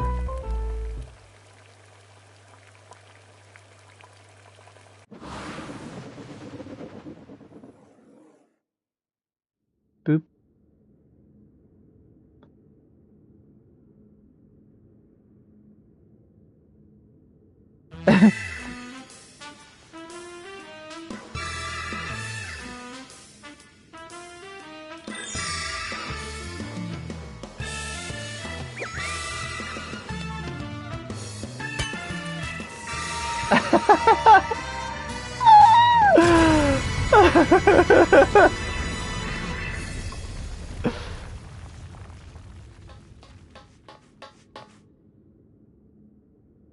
The manufacturer of my egg-shaped medicine is closely guarded trade secret, so don't try to make your own at home. Keep safe and stay tuned for the next episode of Inconceivably Further Hildebrand Adventures.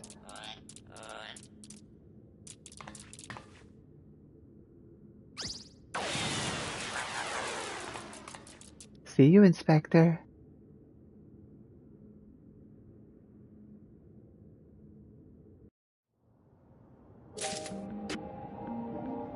Yay. You still here? Like I said, retrieving that data takes time. So why am I hanging around out here like a bad smell, you ask? I just figured you'd miss this handsome mug too much if I stayed cooped up inside.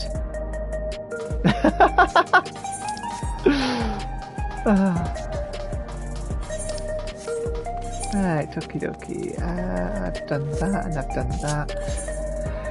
Next on the list is Tuliolal.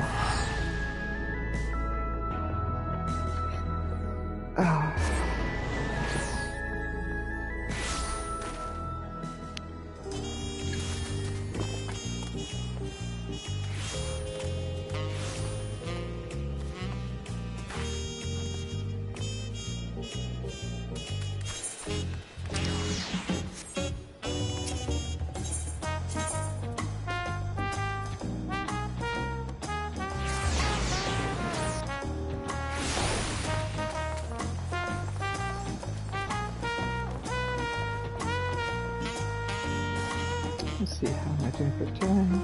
I'll just come 3 o'clock. There we go, so I've got plenty of time to give this a little nosy around that. Expedition Messenger. One last hurrah.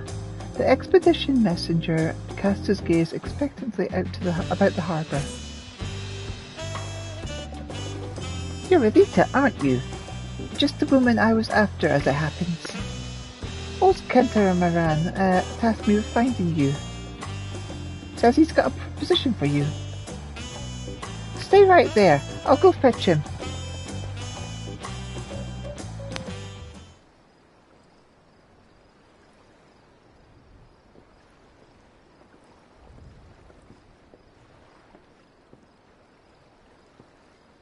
Apologies for collaring you like this, but I was hoping we could parley before you took leave of Tuliolal.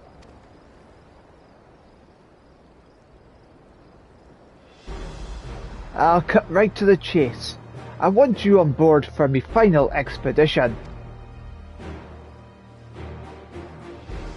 Before I get into the particulars, allow me to spin a quick yarn.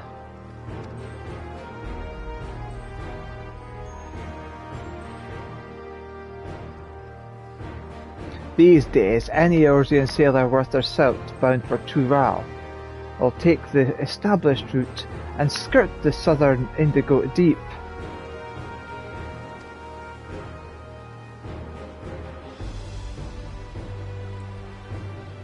But back when maps were the realm of the realm were nothing but blank parchment past Vilbrand, all we had was the allure of the horizon to guide us.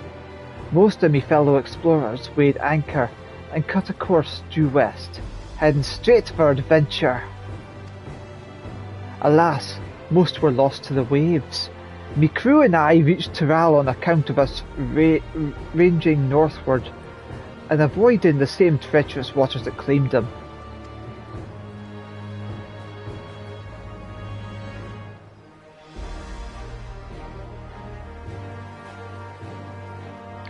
That stretch of the deep came to be known as the Shades Triangle. I had a notion to solve its mysteries on behalf of my fallen comrades, but after arriving on these shores, it was the land, not the sea, that promised adventures I knew. Once I'd settled here and disbanded the expedition, I never did get the opportunity. But then I crossed paths with a certain realm-renowned adventurer and began to wonder. Aye, something told me that with your help, I'd finally shed light on the mystery of those accursed waters. So how about it? Will you join this old explorer on one final jaunt?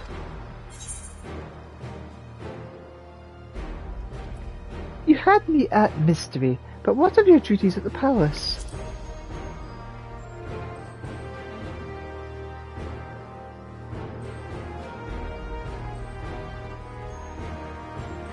Not to worry, I propose all this with the full backing of the Dawn servants. Truth be told, even before Gulul Jaja asked me to watch over Koana and Wuklamat, I feared I'd never sail again. Any road, I sensed the pair were wise to be worrying, so I laid it all bare.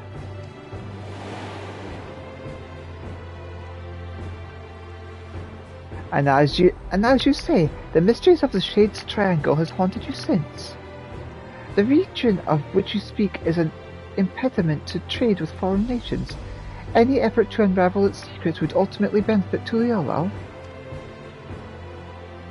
Sounds like it might be the last chance you get, especially if you're hoping to get Elita involved. Besides, Papa would turn in his grave if we barred his old friend from one final voyage. I say follow your heart, Tanqua.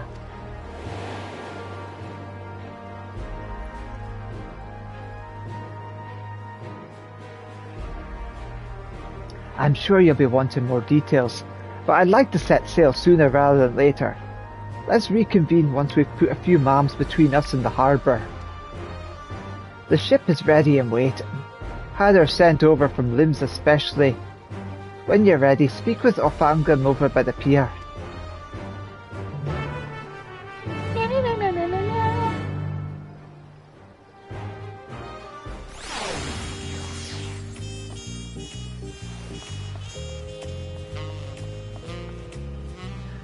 No. You're still there? There you have it. The legend himself is leaving the proverbial dry docks for one last hurrah. If you're ship-shape yourself, head over to the pier and have a word with Uffingam.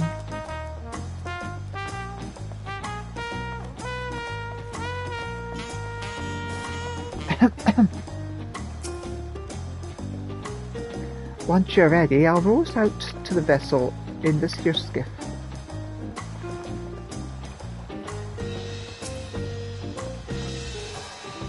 Elita, I presume. Kenta Moran told me all about you.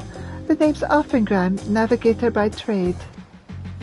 They say Shades Triangle is wrecked in storms year-round, but a closer look at the charts will tell you that ain't strictly true. For beach days and the sky's clear and the sea's calm, hence why all the old explorers eager to weigh anchor. What's the matter? Don't tell me you're weary of clambering into this little rowboat. We're not rowing all the way to Shades Triangle. Our vessel's waiting out beyond these shadows. Any road, when you're good and prepared to leave, just say the word.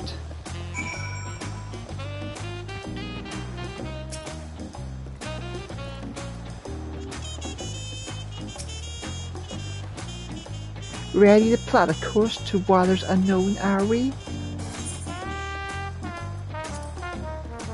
Don't know whether to respect your mettle or question your sanity, but welcome aboard Shades Triangle.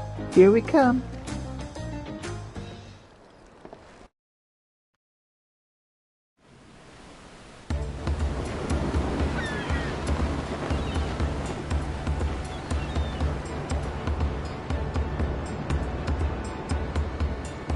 no, no, no, no, no, no, no, no, no, no. Down, down, down, down, down, down, down, down, down,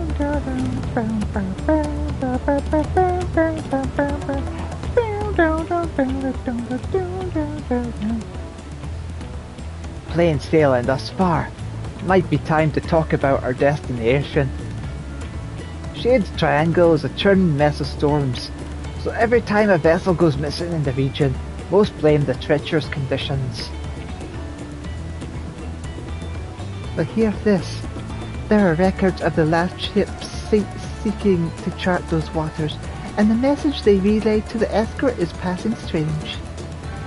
Conditions fair, crescent-shaped isle sighted in the vicinity, potential safe haven during storms, attempting to make landfall. They never made it back to port, despite the calm seas. Folks have taken to calling it the island of the occult crescent ever since. They say it's naught but a shifting mirage that claims the lives of all who sight it. Everyone on board knows the risks involved in a voyage like this, but there ain't nothing like the thrill of the unknown to trump good sense. Aye, the whiff of mystery and the promise of new discovery, hard to resist. Am I right in thinking the same applies to you, adventurer? Anyhow, why don't we get acquainted with the rest of the crew? I'll be here checking the charts. Once you got measure of folks risking their hides along with you, come and find me.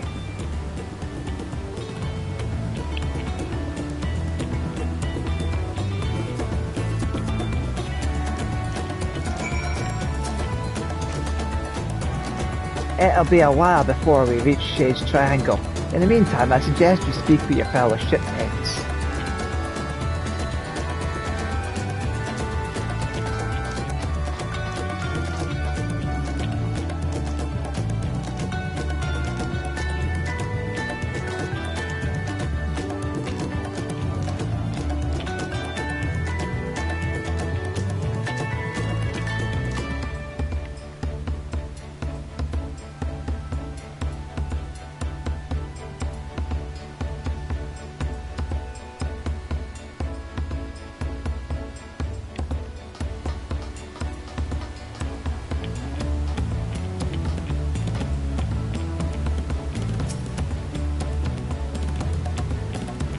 This ain't my first trip into these waters. I sailed close to Shade's Triangle to survey the weather many a time.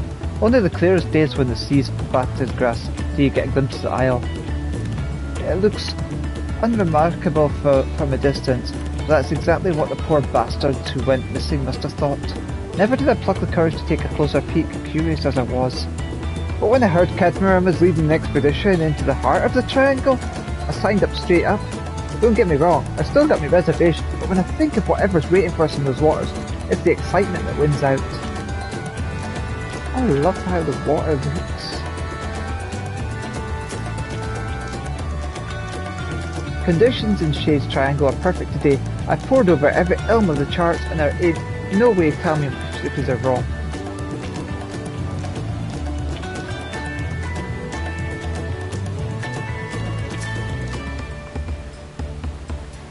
My grandfather once sailed with Catamaran. He was right here with him when they first made landfall on Tural. But it wasn't Tural they were aiming for. They left the Orzia westward bound for Hinagashi. They didn't count on a great big continent line between them and their destination. Once they were ashore, they soon forgot all about the Far East. Eventually my grandfather settled, and here I am, 3 generations later. By all accounts, journeying with Catamaran is life-changing. I mean that in the best possible sense, of course. I've visited the Orzia once or twice, but I'm a Turali through and through.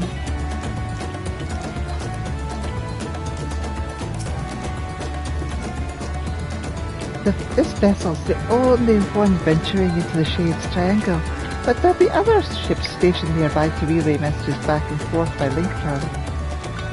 If anything happens to us, they'll get word to the capital.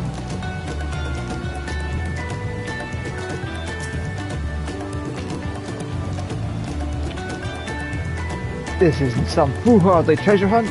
No, solving the island's secrets will be worth more than any glittering trinkets.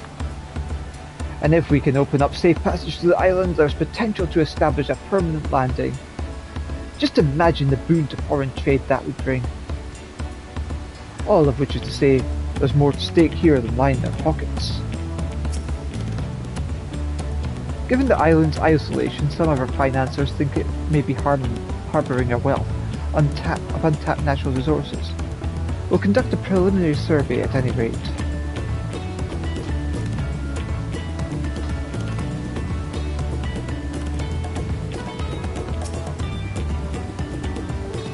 There's no telling what awaits us on the island, which is why we've enlisted the help of experts and artisans to supplement our crew. There's one fellow we're all wishing we'd stood clear of though. After we left the port, I caught the crazed fool trying to launch one of the lifeboats. We managed to lock him in the hold, but the patrol set about drinking all the rum in sight. In the end, we tied him up and stuffed him in one of the barrels so he'd drain dry. He came so highly recommended that it seems we've hired nothing more than a drunken lunatic. What are we to do with him?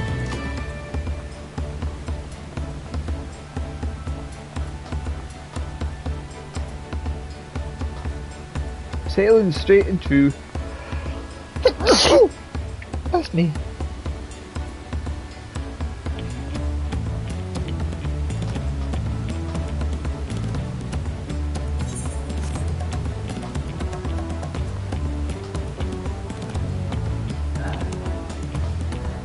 Just be right back, 2 seconds.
There we go, sorry about the wait there.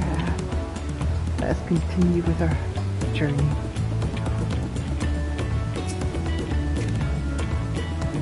Looks like he had a good chat with the crew. That's the thing with seafaring. A close-knit crew is indispensable out on the open sea. I know there's talk about me feet reaching Tyrrell, but in truth I couldn't have done it without me fellow explorers. Wherever the winds might take us, I consider it my duty to get us all there and back in one piece. Right, we'll be entering Shay's Triangle any moment now. Look sharp.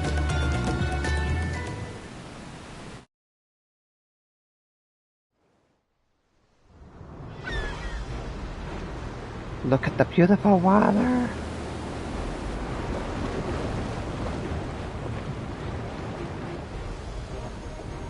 Land ho!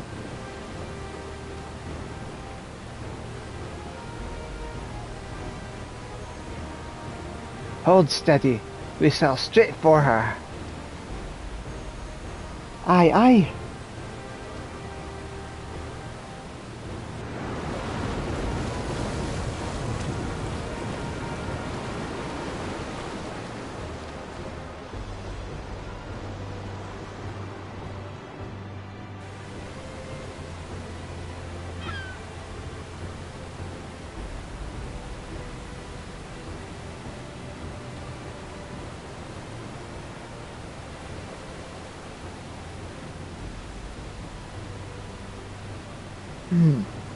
Where's that blasted island? We just had it in our sights.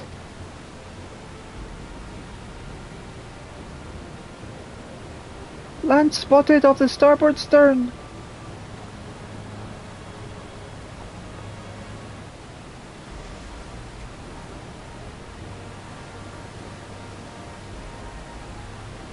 What? Don't tell me we careened right past it.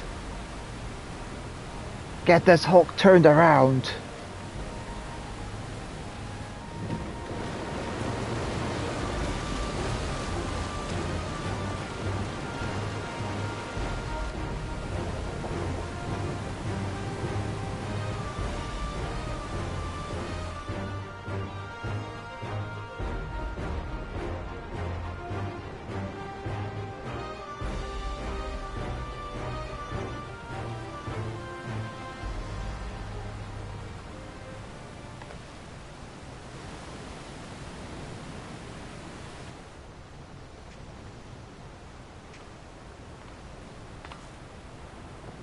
Lost sight of the damn thing again.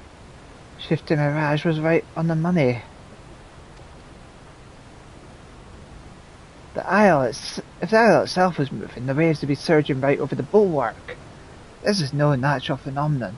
Something's messing with our perception.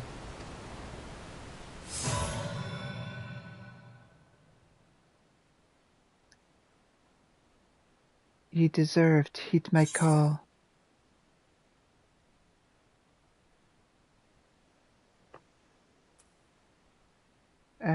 I heed, but I'm not sure I follow.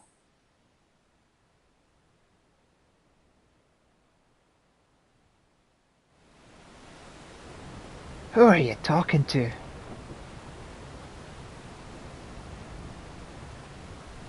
A strange voice, you say? I didn't hear a thing.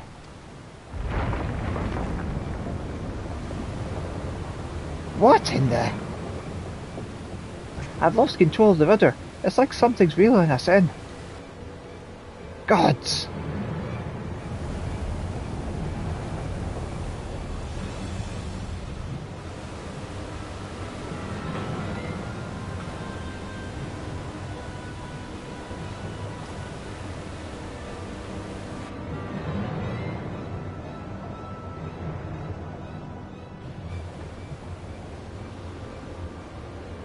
It couldn't be the island, could it?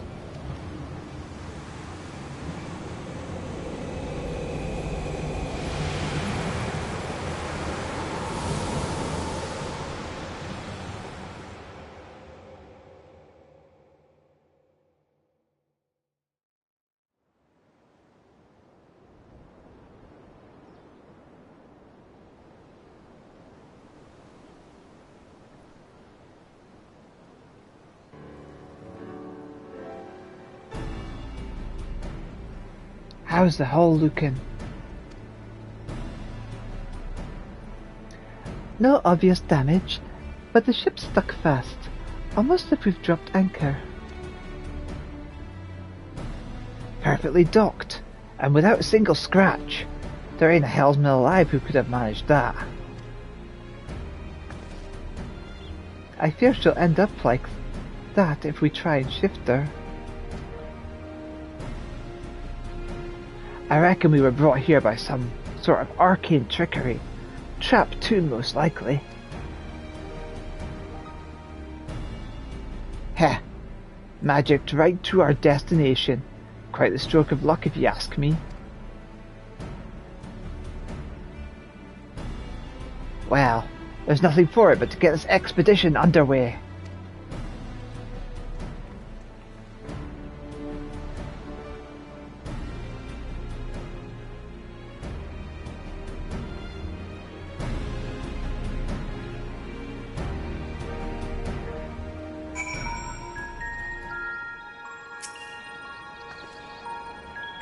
With the ship pinned in place, there's not much we can do except take a look around. That voice you heard on the ship, I'm starting to wonder whether that was some kind of summons. I'm glad to have you with us regardless. As for the isle itself, I'd assumed it was uninhabited. Certainly wasn't expecting to come across this phantom village. Like as not, there's some sort of weird ward encompassing the island to keep us here. That said, there's a chance ethereal currents could circumvent the ward. Assuming you can tap into one, it might be worth a try if adventure calls you elsewhere. Any road, as much as I'd like to gather the crew and get stuck in right now, we'd better secure the perimeter first. Oh, and I thought I'd give you a journal to jot down your findings along the way.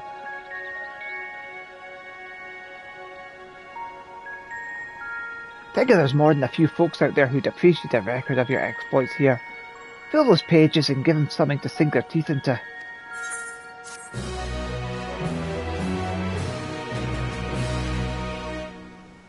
If you wish to return to Tuliol at any point from the expedition, interact with the ethereal current by the moored ship. The corresponding current at high tide to harbour facilities. Travel back to the Colt Crescent.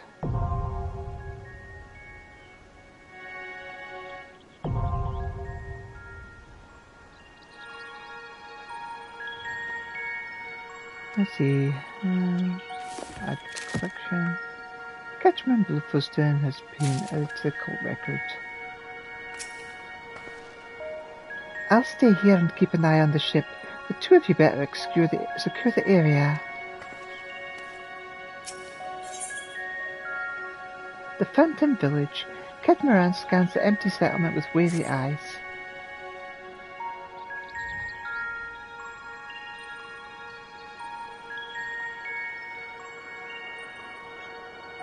Odd, not a single soul about. No use pondering, though. We better take a look around while Offenheim stands guard. As long as the ship's safe, so are all the provisions on board, and that means one less worry while we're getting our bearings.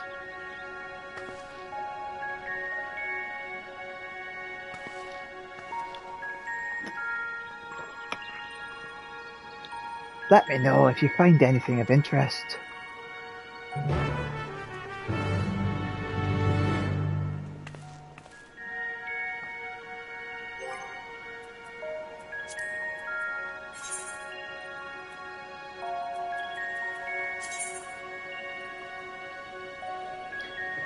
In the year 1497 of the 6th astral era, a Luminsan sea-wolf explorer of not 20 summers plotted a westward course for Hinagashi, embarking on a fateful voyage that would catapult him into the ranks of legend. Unbeknownst to him and his crew, a great continent lay between them and the far east, and it was not the splendour of Kugani, but the shores of Tural that ultimately lay on the horizon. Looks like there's a lot of these to find. Let's have a wee nosy around. So that'll be the ethereal current thing that it was talking about. Can't leave the ship unattended in its current state. I'll be standing guard while you help Catamaran search the area.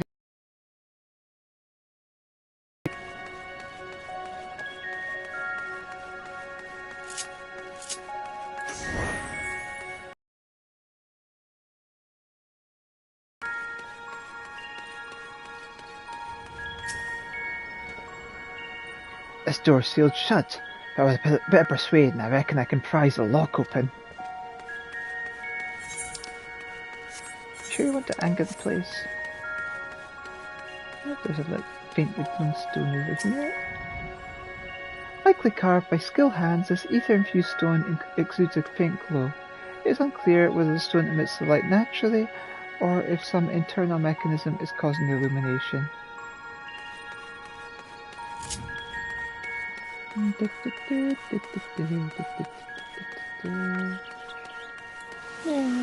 let's zoom around,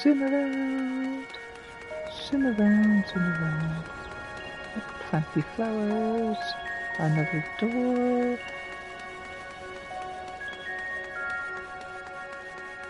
Little benches. Oh, that looks beautiful.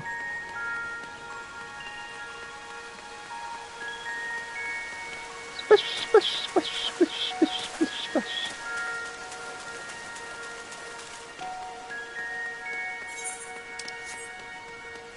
Overgrown building. How's the building get grown?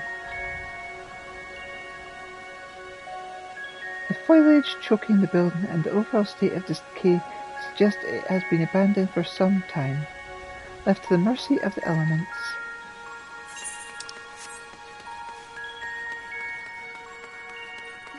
Stairs up here. What's over here? Oh, there's a little building with nothing much inside it. So we'll be nosy around.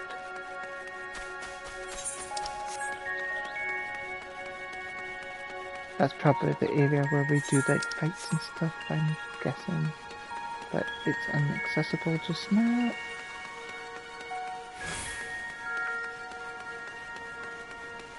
Can't see much else just now.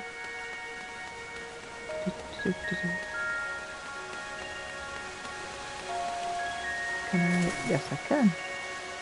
Yay! I can swim! Oh, I like this place. This place is nice and peaceful. Hardly anyone going about. It's bliss.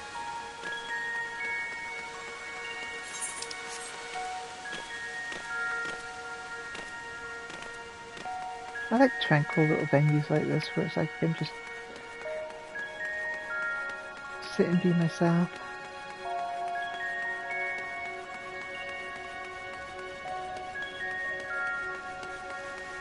Look at the view.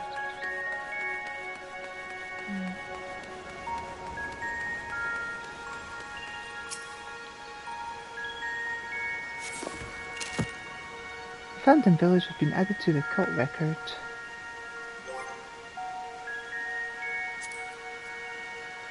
Let's see, collection.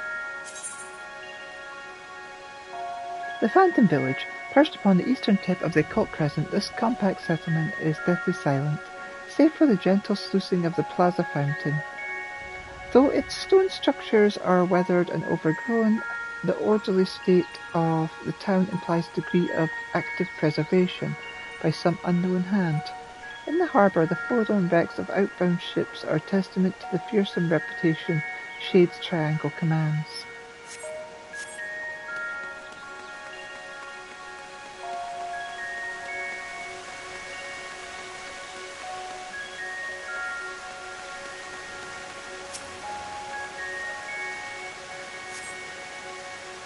Two shipwrecks are visible in the eerie still bay, no doubt once crewed by brave sailors seeking the inner reaches of Shade's Triangle. Judging from their orientation, the vessels must have sunk while attempting to leave the island. There is no telling whether the souls on board were also lost to the waves. We finished investigating the area. Kev Moran will be keen to know of your findings.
I'm guessing you're no closer to solving the Isle's mysteries either. Looking at these structures, I'd say this settlement's ancient. The original inhabitants may be long gone, but I was hoping to find a few survivors from the wrecks at the very least. Anyhow, this building in particular took me interest. I managed to force the lock. I don't want you to think I make a habit of breaking locks in general skullduggery, other than when strictly necessary, of course. Let's take a look inside, shall we?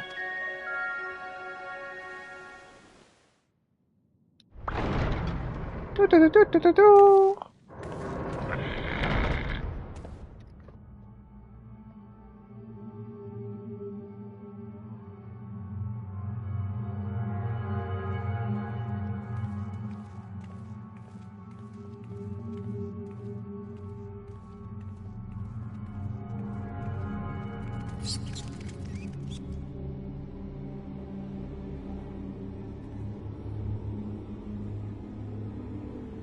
A sarcophagus, do you reckon?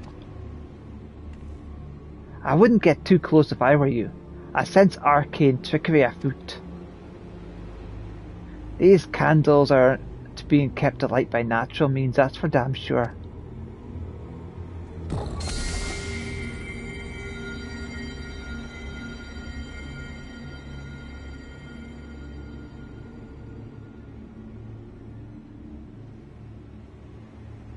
Just as I thought. Experience tells me a word like this will have us jumping through hoops to dispel it.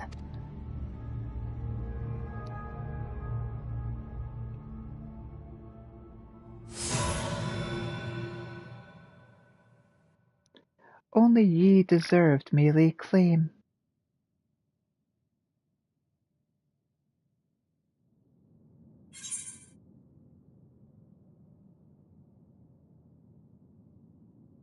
Let me see what I can do.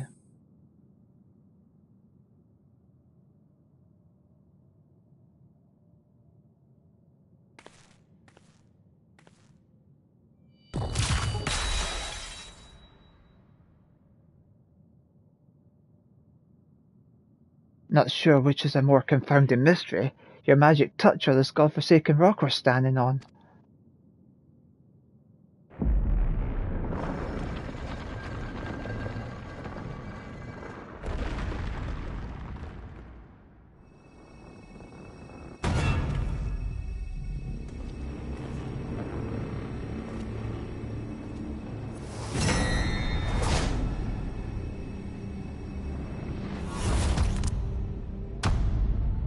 Tonberry!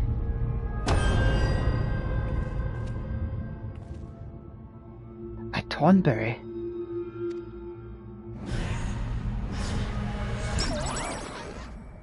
Ah! Thoroughly refreshed and raring to go.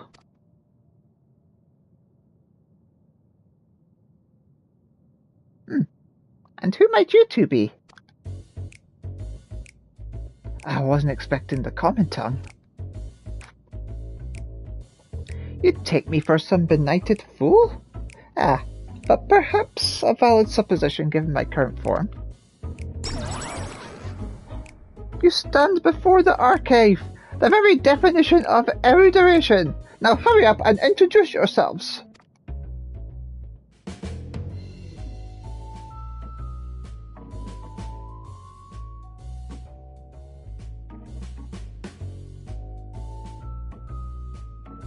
Oh, Elita, is it? Those keen, searching eyes of yours.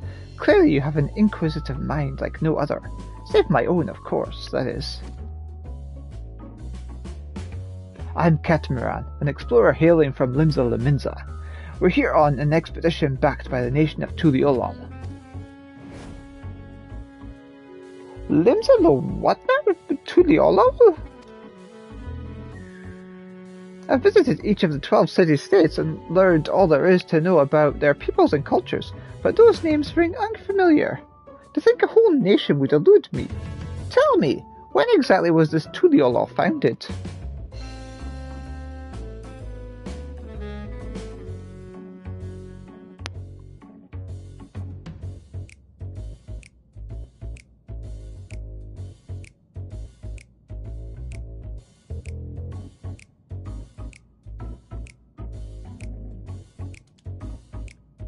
The 7th astral era? I moved to the island to avoid spreading the affliction that left me as you see, and promptly fell into a deep slumber. If memory serves, such a plague swept the realm at the end of the 5th astral era. But that'd mean you've been asleep for more than 1,500 years. That would explain why I feel so well rested. Well, now that I'm awake, I should very much like to see what has become of the isle.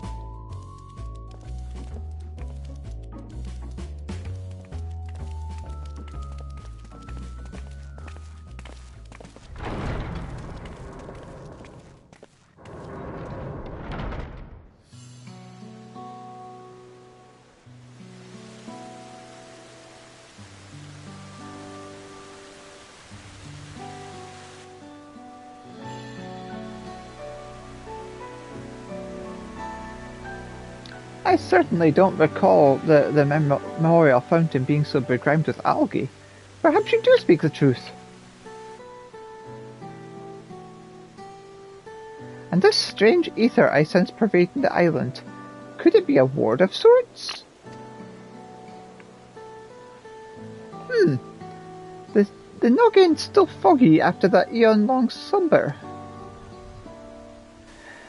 There was a time when I knew all kinds of things. The name of every battle, the weight of all the riches in the world to the ons. I was a wise old man, a gushing fount of knowledge. Say, I could be a real boon for your expedition once I get up to speed. I shall join you on your endeavours.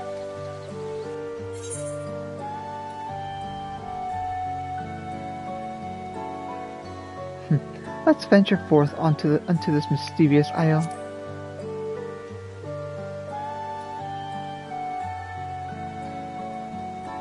Seeing as there's nothing in the settlement out to kill us, I think it's time we get the crew ashore and earn their keep. I'll be right back. Hopefully we can learn more about the isle from our newfound co-conspirator.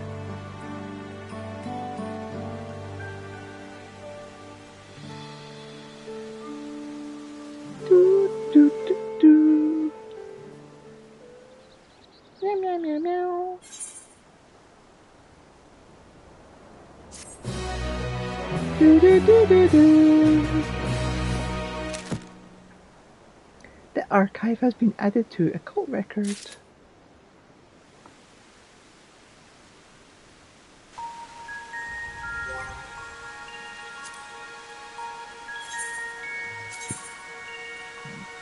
The archive. Although identical in form to those gruesome figures of legend, the Tomberries, the archive is unquestionably rational and possessing of a friendly, if occasionally boastful demeanour. He pledged to join Ketaman's expedition soon after being roused from his sarcophagus. In the Phantom Village, though, it remains to be seen whether he will prove a useful asset as the wise old man struggles to recall most of his allegedly nigh infinite knowledge, a result of lingering grogginess.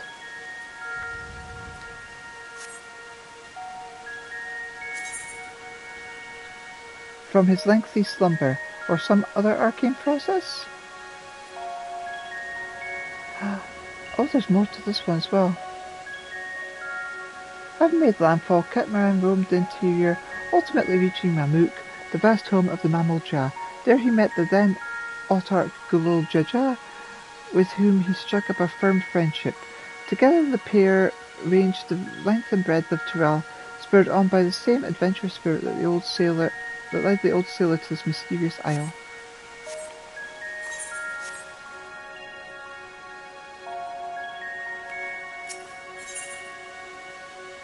Unfamiliar territory, the archive learns to make sense of the situation.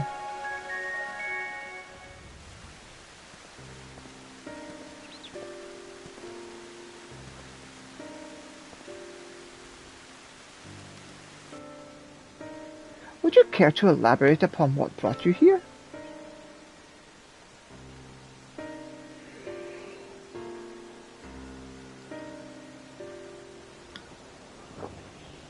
So this isle lies in the heart of Shade's Triangle, and many a ship has gone missing in these waters.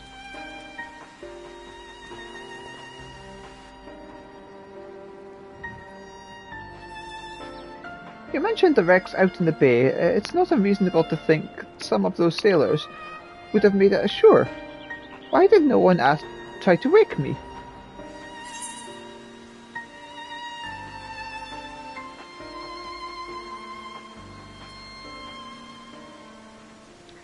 The door to your chamber was tightly barred.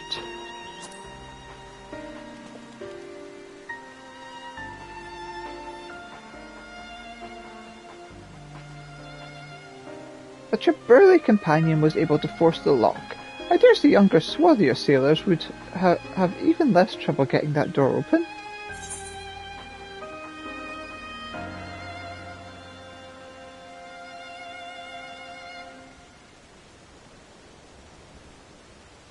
They probably took one look at you and sealed the sarcophagus back up.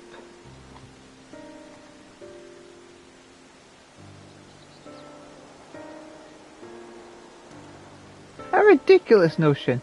I might be old, but I'm swift and sprightly. I'd have been up and about in a flash if they so much as shifted the coffin lid. Never mind that, I'm still puzzled by the strange voice that only I can hear.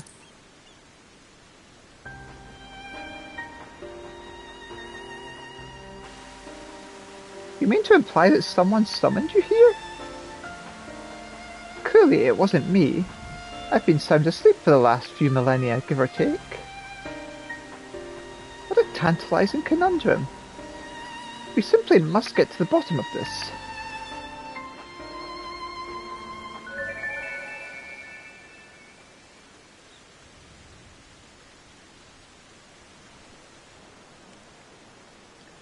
Is it knowledge you seek?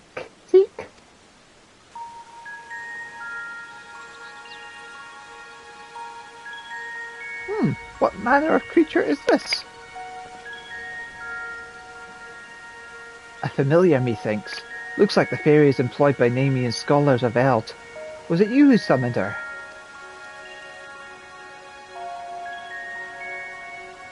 Me? Preposterous. I would have summoned something more statuesque. How rude! My name is Iris, and I certainly wasn't called forth by a wizened little wretch like you.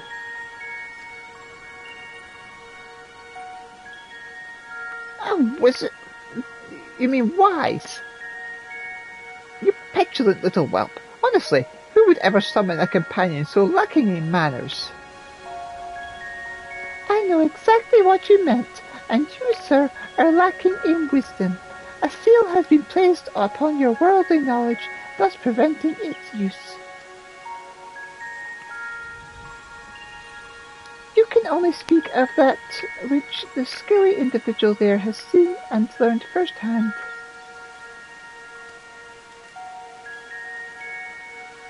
Is that so? Well, that explains why I can't muster the faintest bolt of magic. I tried to heal myself earlier, to no avail. Centuries of sleep on that cold stone slab really took its toll on my lower back. Enough of you and your aching bones. Iris, where's your master?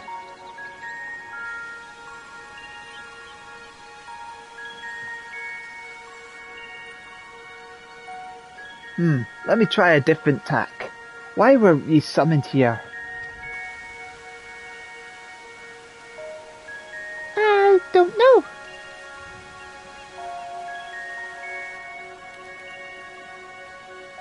Looks like someone else has had their knowledge sealed away. If I am wizened and lacking wisdom, then you're not but an unfamiliar. Ahem. I'll tell you one thing. That fairy was steeped in the same ether permeating the island.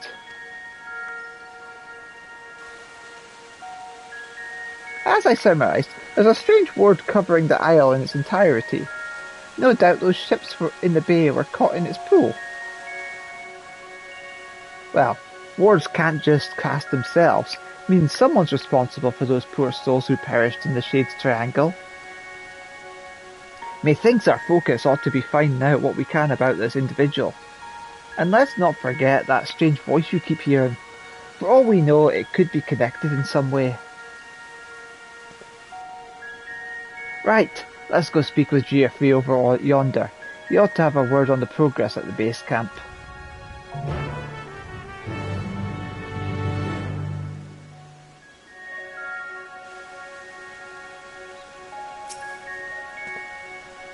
Geoffrey's over by the western gate. Let's head over and find out how encampment fares. A fellow's back pain you suffer, are you? The spell I tried to cast is called Spinal Zap. Some say it is the finest example of white magic ever to grace the pages of an arcane tome. I couldn't even recall the name of that spell before. Am I remembering it now because you heard me speak of trying to cure my aches and pains? Ah, my poor noggin, this is so perplexing.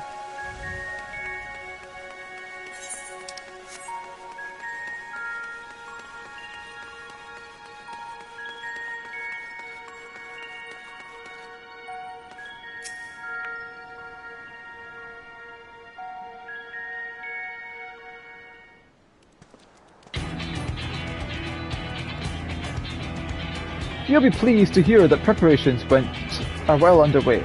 I sent the advance party to scout ahead while the ship's being unloaded. They've already found an ideal spot to stage parades into the island's southern beaches, and are setting up camp as we speak. When you're ready to head out, just say the word. Once you're out in the field, you'll have to speak with Catamaran to decide how to proceed. The support crew will be stationed here in town. Be sure to avail yourself of their services if you're in need. And if you're after a weaponsmith, word is we hired a truly remarkable craftsman for the expedition. Judging by his reputation, you'll soon have your weapons honed to deadly perfection. Have we hired Geralt?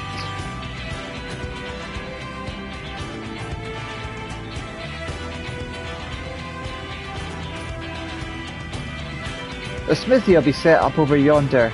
Do drop by if you're interested. Oh god, was he the one that drunk the alcohol? Oh god. Well, that's all from me. Give me a shout when you're ready to make for the encampment. This stuffed Geralt in a barrel.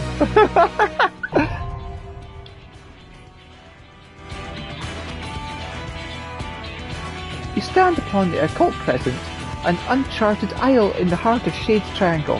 Whether you choose to join your fellow explorers in large-scale battles against the fearsome foes, or take on the crescent's denizens in a series of small skirmishes, there are many ways to proceed, and much to uncover on these shores.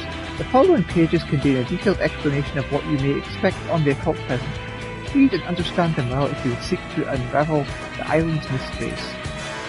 Level requirements. The occult crescent is accessible for Disciples of War Magic level 100 and above. The required average item level is 690 and the item level will be 6 to 700. Players may change to a different job of sufficient level while in duty.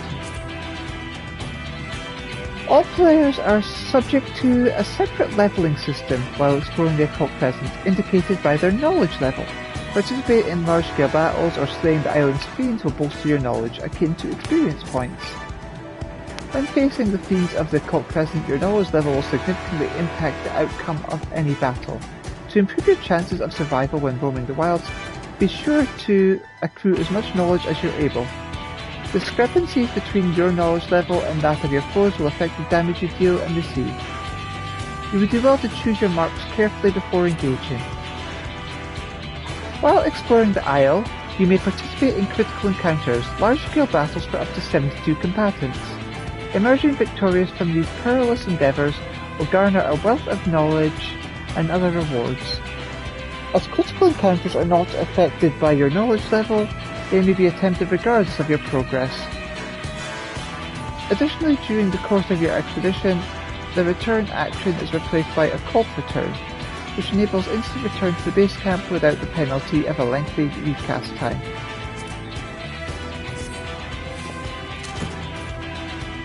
Iris has been added to the occult record.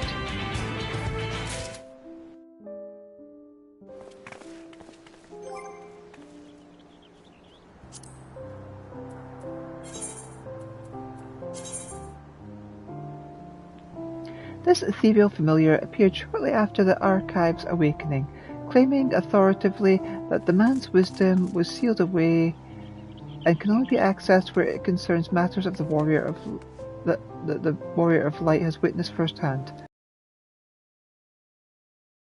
She too confessed ignorance, compounding the mystery. The Archive senses the same ether that envelops the Isle, emanating from the fairy. Could her master be the unseen hand presiding over the occult crescent?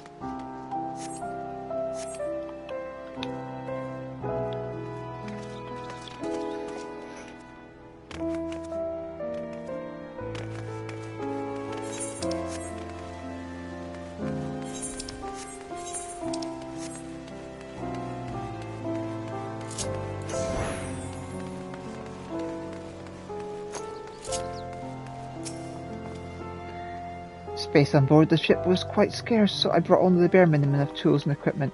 Everything else I can simply craft out here in the field as the need arises.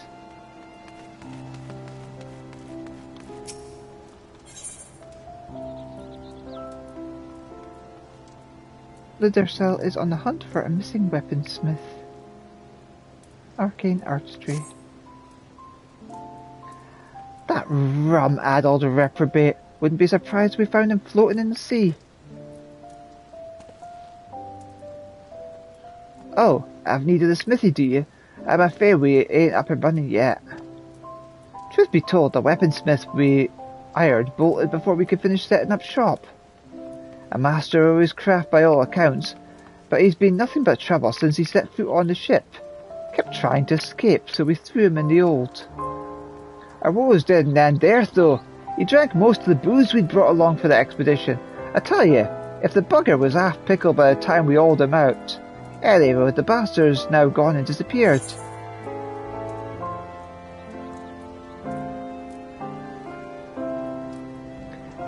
This fellow you speak of sounds vaguely familiar.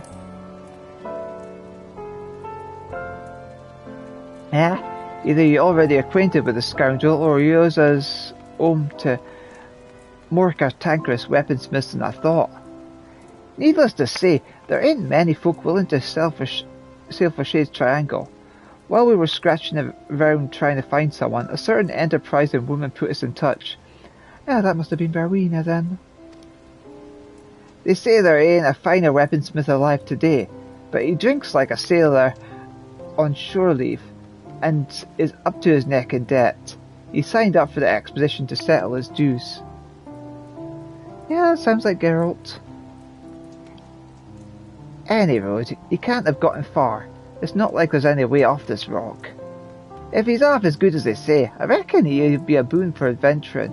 Keep your eyes peeled. If you run into a shirtless, rum-soaked good-for-nothing by the name of Geralt, then tell him to come and see me. Yeah, I thought it was him. If the rumours are true, this Geralt fella's a damn fine weaponsmith. Send him my way if you find him.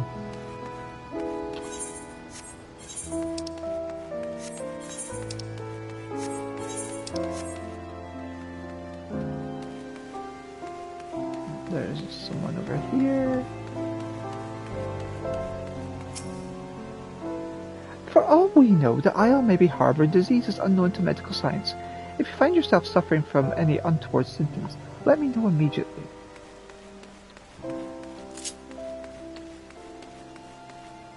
I thought return was getting replaced with the cult return. Oh well.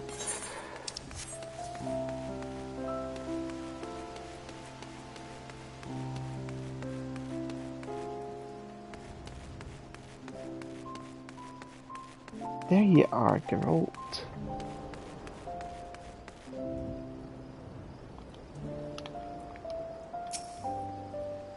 Hey, old friend.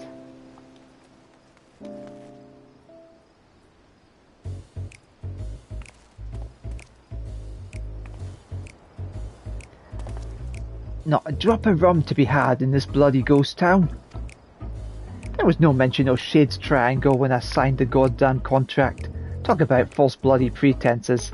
More fool me for trusting that wily harridan.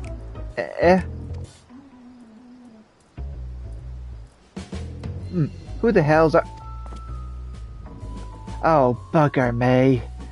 Can't do one bleeding job without you showing your ugly mug. That said, there's never a dull moment when us two team up. How about we finish the job sharpest and get off this desolate rock, eh?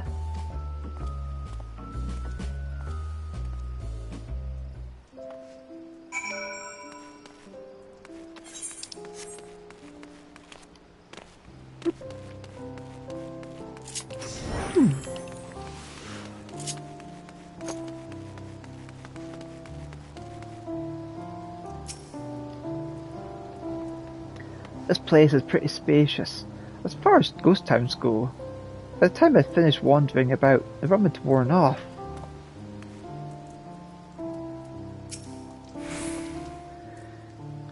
You must have had a hard time coaxing him back. Apologies for all the trouble.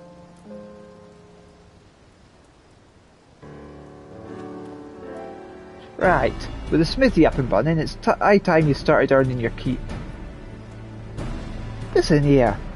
Do you really think I'm going to sully my hammer with tongs knocking out work any village smith that half a brain could handle?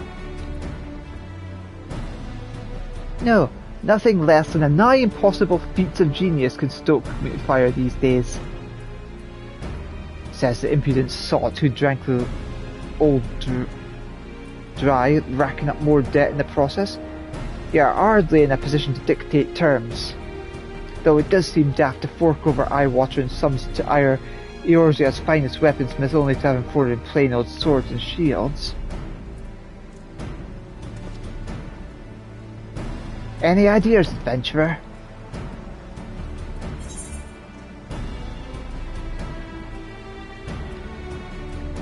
I'm sure Eorzea's finest weaponsmith has his own ideas.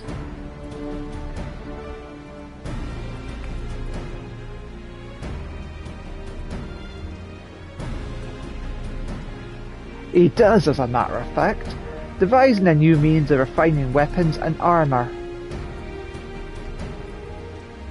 I couldn't help notice all the ether permeating the place. Reckon I'll tap into that somehow. Of course, I'll need raw materials. Some magic warped ore from the Isle should do just the trick. If it's ores you're after, or severe... Is that all you need to start? Hardly. If that were the case, any old fool could do the job. Magical properties can be fleeting and elusive. Without a means to properly harness the ether, there's every chance the ore degrade in the process.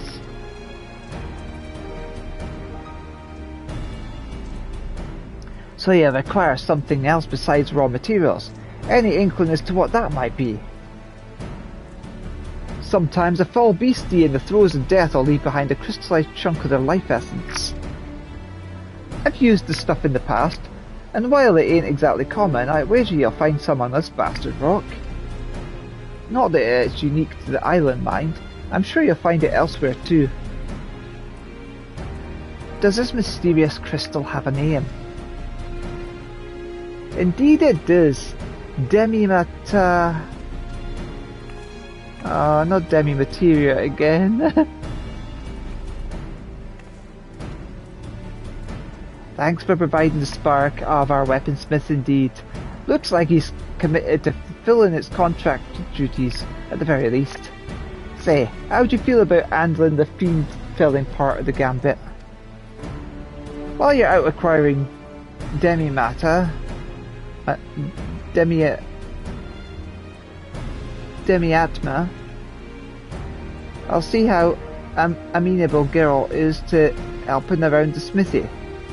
I reckon that's a reasonable division of labour. I have to farm atmas again.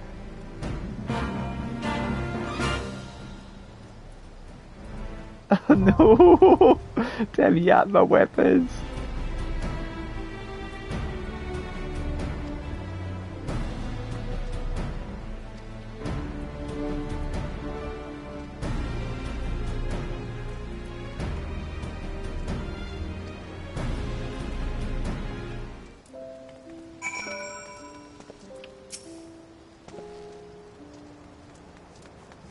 Best strike when the iron's hot. So if you'll forgive the pun, sooner we get the demiatma, sooner Geralt can get to work.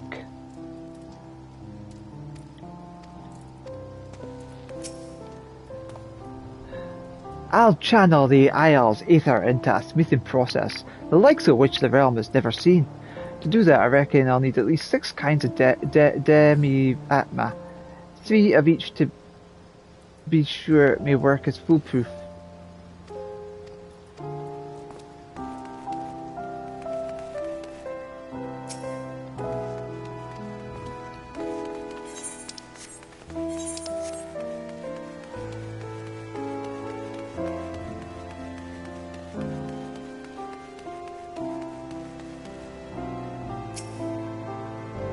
Even the journey to the encampment is fraught with dangers, hence my insistence on travelling in groups for protection.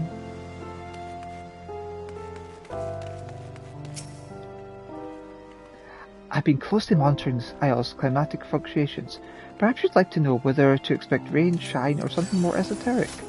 Unfortunately, I've been able to pinpoint specific atmospheric conditions that lead to what I've dubbed auroral mirages, and thus can't offer precise predictions regarding their timing.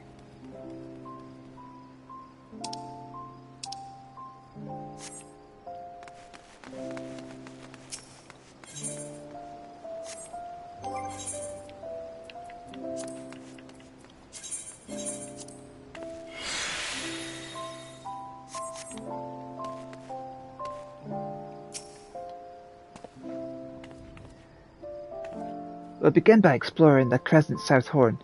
When you're good and prepared, speak with Jeffrey.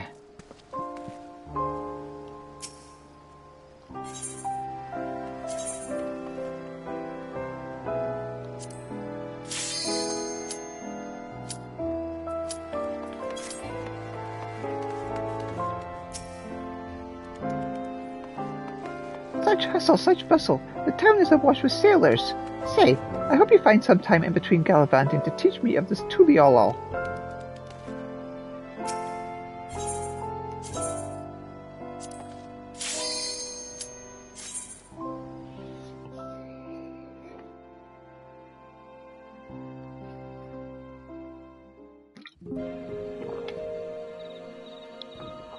Pretty.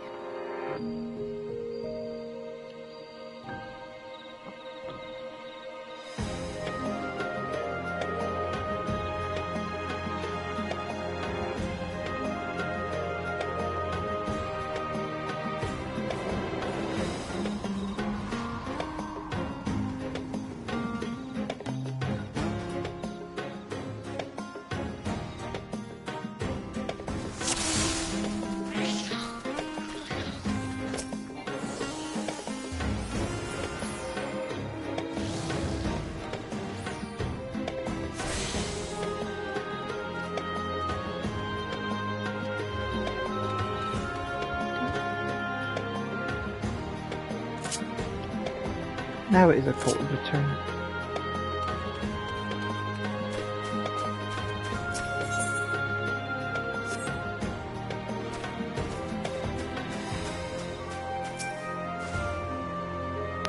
We have plenty of provision for the interim, but for an extended stay we'll say what needs to be self-sufficient. I'm currently examining the soil to see what seeds might be viable for cultivation.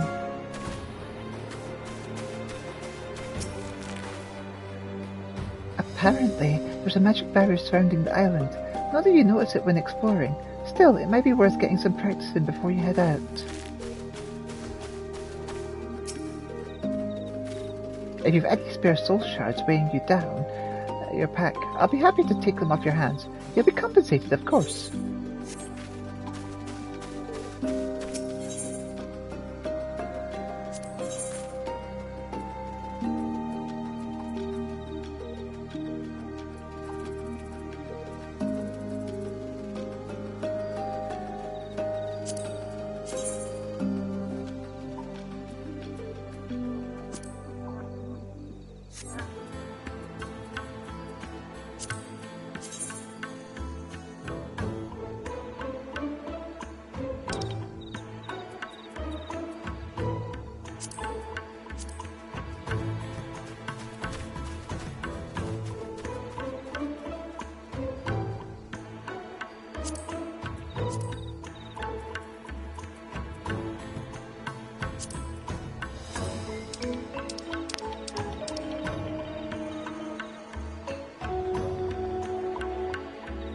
So that's what the healer outfit looks like.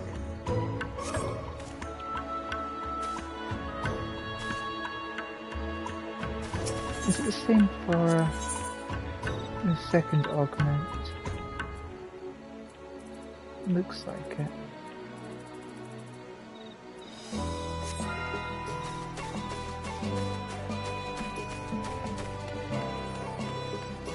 There's a survey point over here.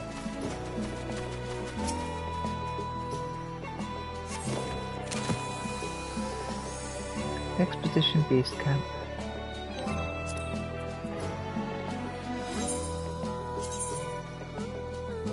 Nestled within the ruins of an old fortification, the encampment is an ideal location from which to stage forays into the south horn of the island, while the surrounding walls offer sufficient protection from the nearby fiends.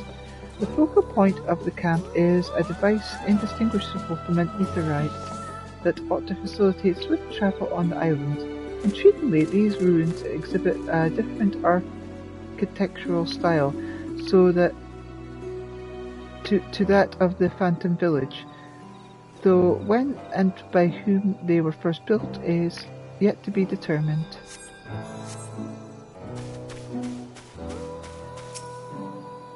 Oh, was that a sneaky peek of something sparkly?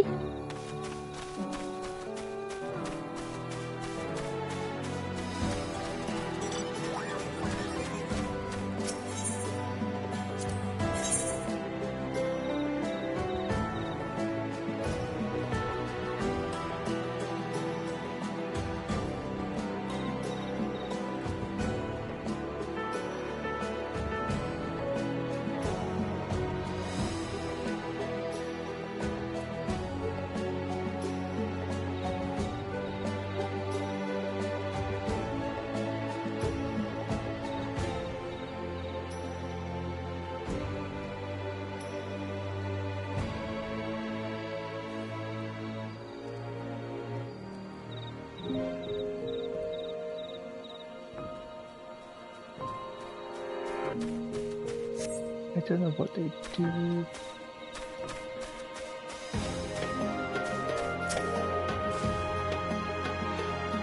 You'd hate to return from one of your excursions to find the encampment overrun full of beasties, wouldn't you? That's why I'm making a thorough assessment of these fortifications and checking the surrounds for vulnerabilities. Don't want any leave until I'm done.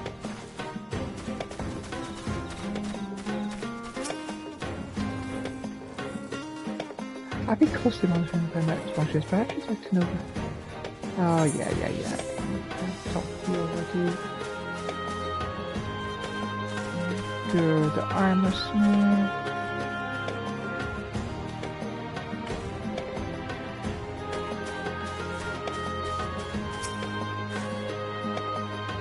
When exploring strange lands, brains trump brawn any day of the week.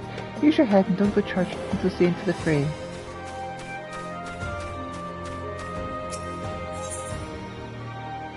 Old job, new tricks. Catamaran is overseeing activities at the expedition base camp. They'd be hard-pressed to find a better location to stage an expedition than this, and to think we'd even find something akin to an aetheryte. With any luck, there'll be a few more dotted around the isle to avail ourselves of. Make sure you attune with this one before leaving camp.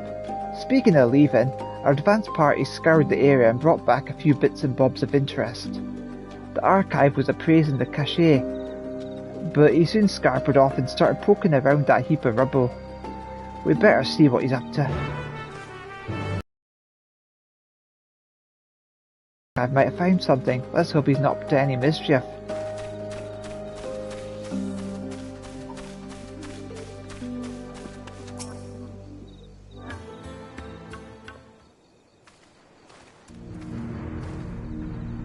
There you are! I've got something crystalline to show you.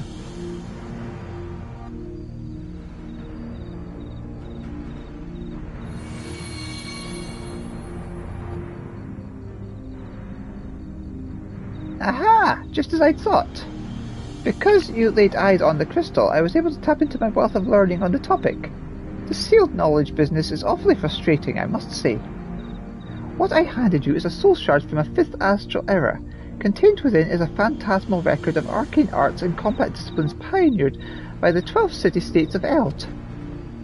I'm sure the methods you modern combatants employ are far more refined than those in my day. Nonetheless, you might benefit from learning the old ways of waging war. Under normal circumstances, I'd find myself a soul shard and fight alongside you, but I can't access what's inside. Thwarted again by the seal that diminutive little scallywag spoke of. Given that you were summoned here especially, I dare say you'll have no trouble using it, however. Go on, try affixing it to your garb.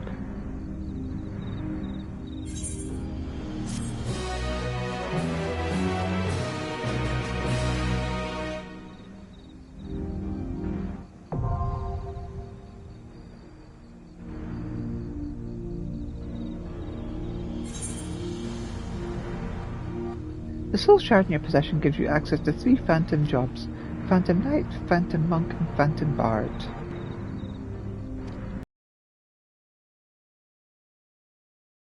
Via the Phantom Job window while on Occult Crescent. Selecting a Phantom Job enables the use of its job-specific Phantom actions. Phantom actions are displayed in the Phantom Action panel, from which they may be selected for execution.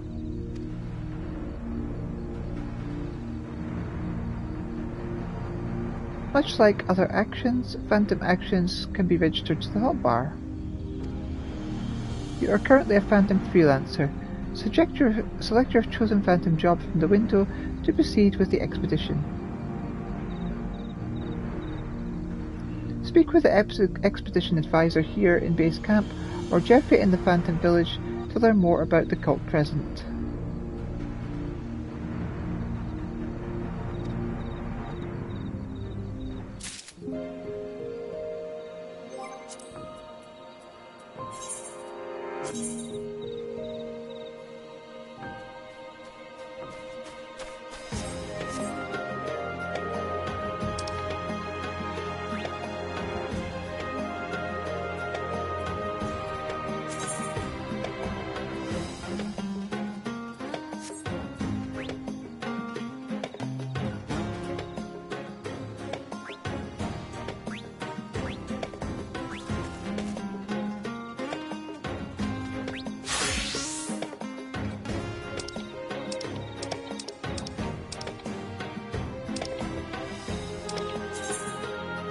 Phantom actions are special actions that are available only during the course of your duties.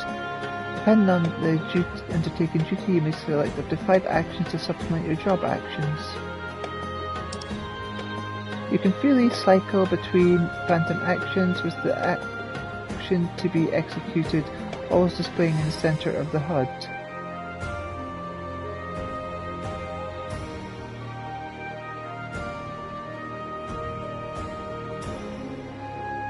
Cycles, executes.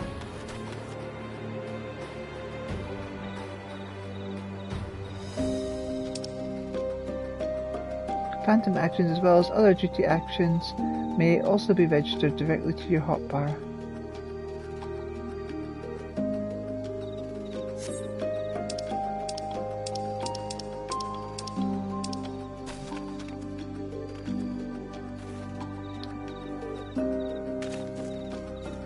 Increases damage dealt by self and other party members by 1%. Freezes time for all nearby enemies.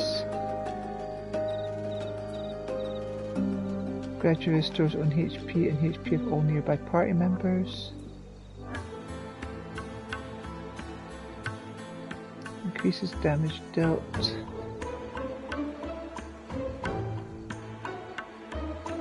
By 10%.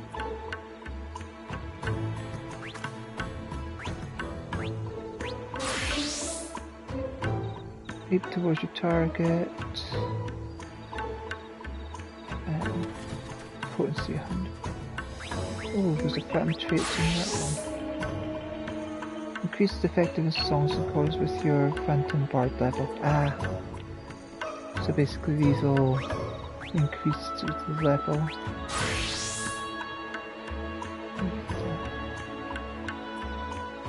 Delivers an attack with a potency of 180 to all enemies in a cone before you. Increases parry rate by 100%. Restores 30% of maximum HP.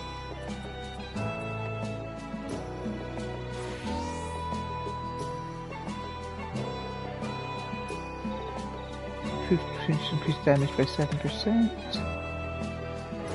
Damage increased by 9%. Phantom Guard reduces damage taken by 60%. Gradually restores HP.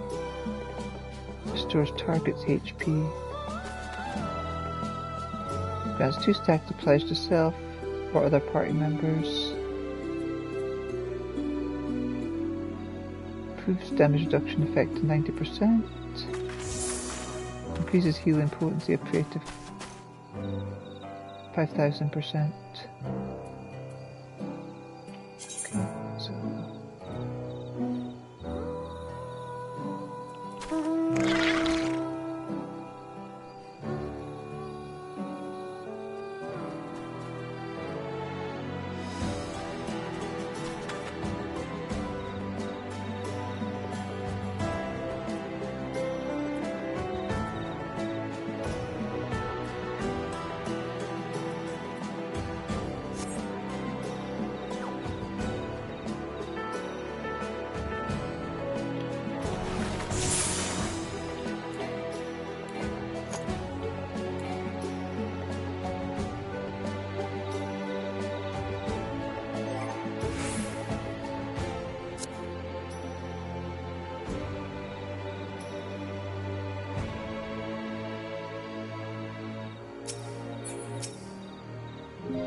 Archive tells me that crystals filled with knowledge of ancient combat techniques might come in handy on your excursions.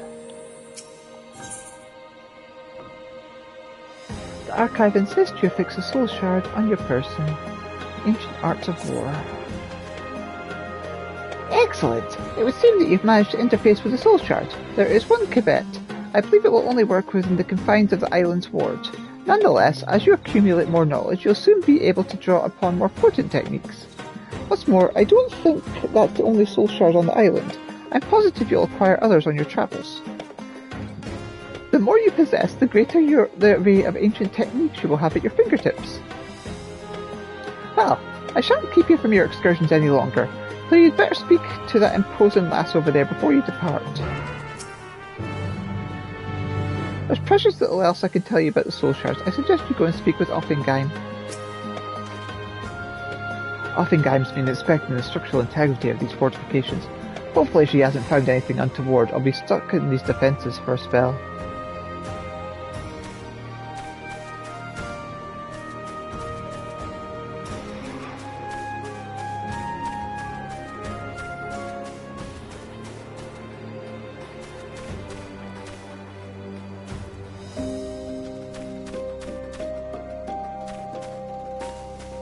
Expedition Advisor.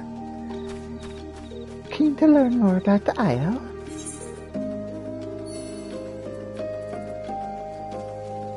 Fair. I can't bother going through that.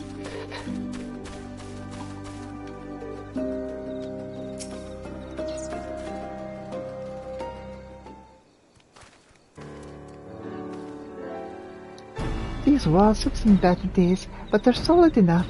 As long as we secure the entrances, the camp will be safe while you're at home in the Isle.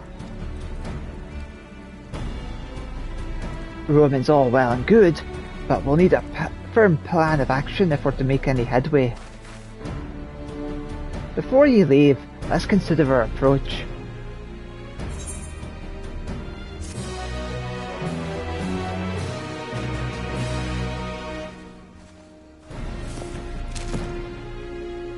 Phantom Jobs has been added to the occult record.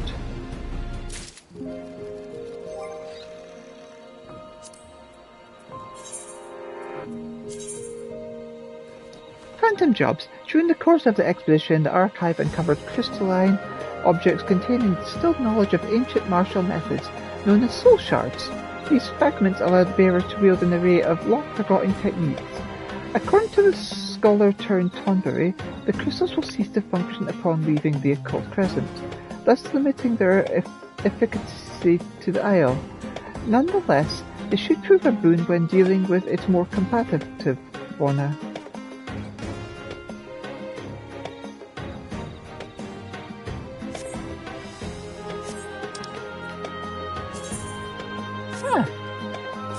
That connects us to the occult record from there.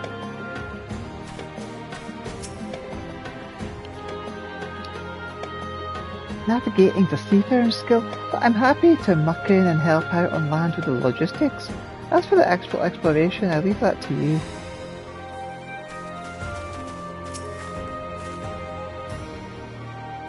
In my prime, I could wield all manner of deadly weapons and dread magics. Pee on that irksome seal. Creatures of the Crescent. Catamaran has devised a plan for the pending expedition. Seems to me the more we learn about the island, the further we get from unraveling its secrets. There's the voice only you can hear, the island-wide ward, the seal on the archive's knowledge, that fairy familiar and her master, not to mention that finding a settlement on such a remote island is passing strange to be in with. But before we get to satisfying our curiosity, we've got a more pressing concern to address. Safety. Me crew are peerless, yourself included, but I've seen negligence and lack of preparation lay low the finest explorers. They appraise the threats lurking beyond these walls.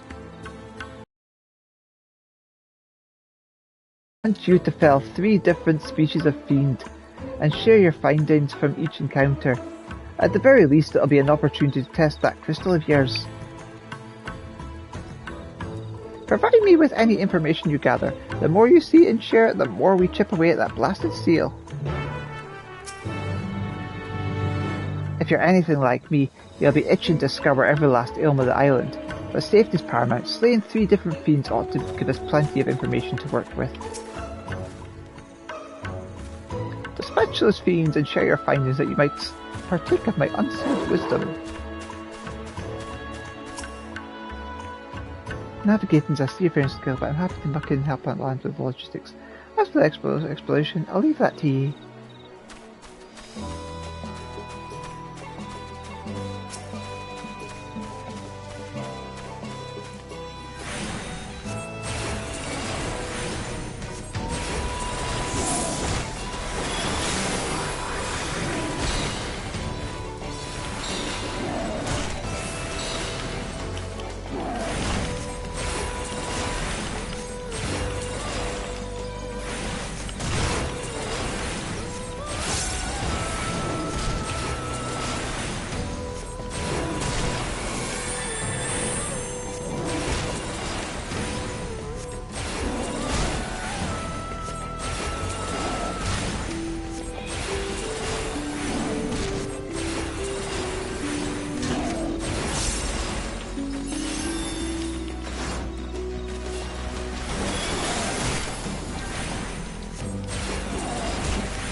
There we go, that's the one.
Looks like the local beasties didn't give you too much grief. No surprises there. Dispatch those fiends and share your findings that you must partake of my unsealed wisdom. Notes gleaned from your encounter with the gorilla prevalent on the occult crescent. Notes gleaned from your encounter with the flying lizards that inhabit the occult crescent. Notes gleaned from your encounter with the bandersnatches found roaming the occult crescent.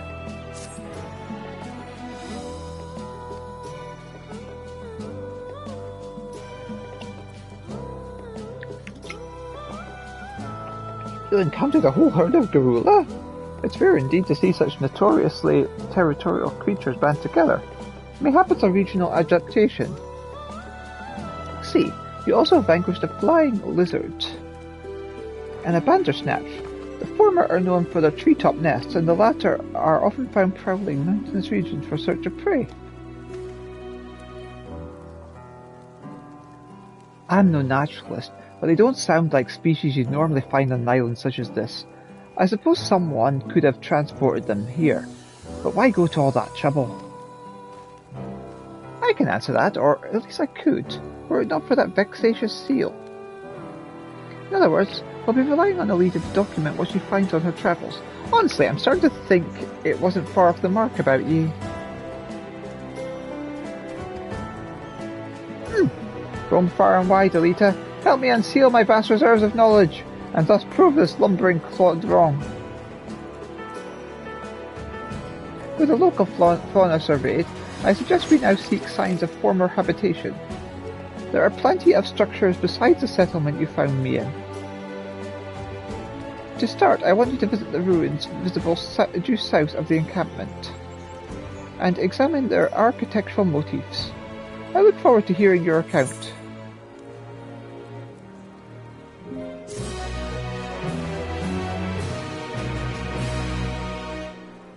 In order to undertake subsequent quests, you must unlock relevant entries in the cult record.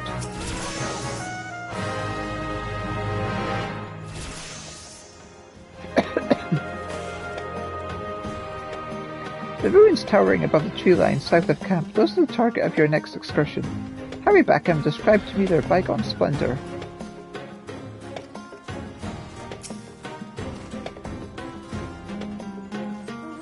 If we're to solve the Isle's mysteries, we'll need to learn the truth behind the ruins dotted about this place.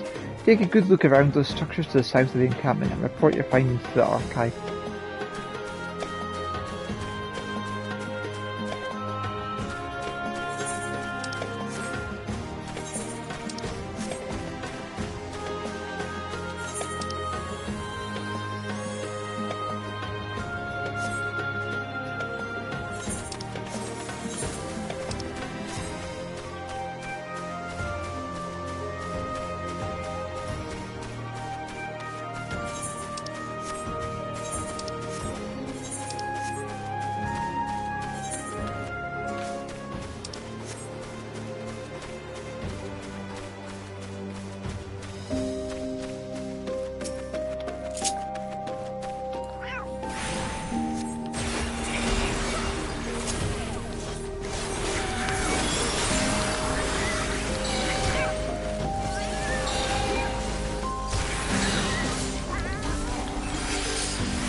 getting anything from these? I don't think they're giving me levels at all.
Ah, I got something from that one.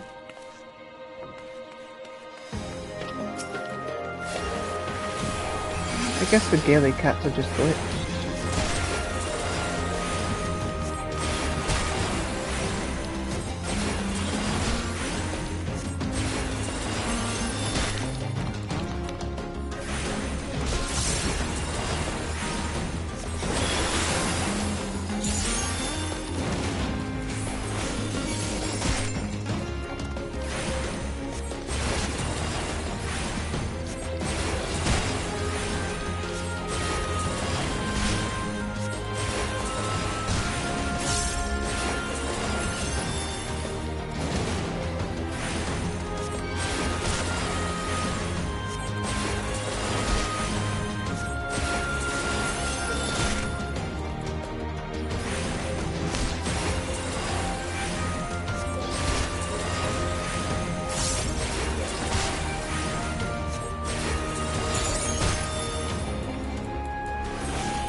Hello!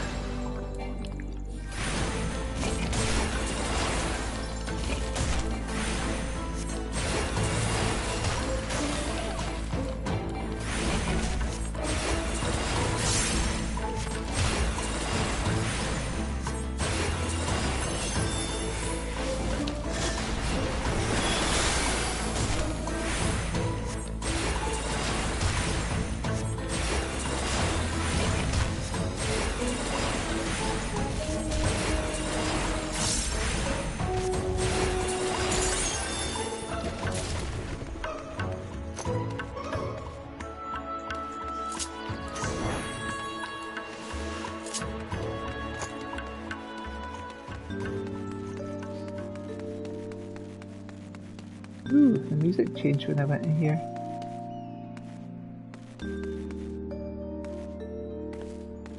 I think that's something over there.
Okay, so I gotta be careful of anything that's 3 levels above me.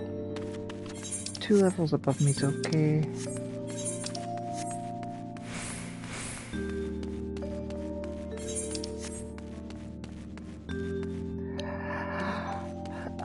I'll stay away from that one that's 20 levels above me.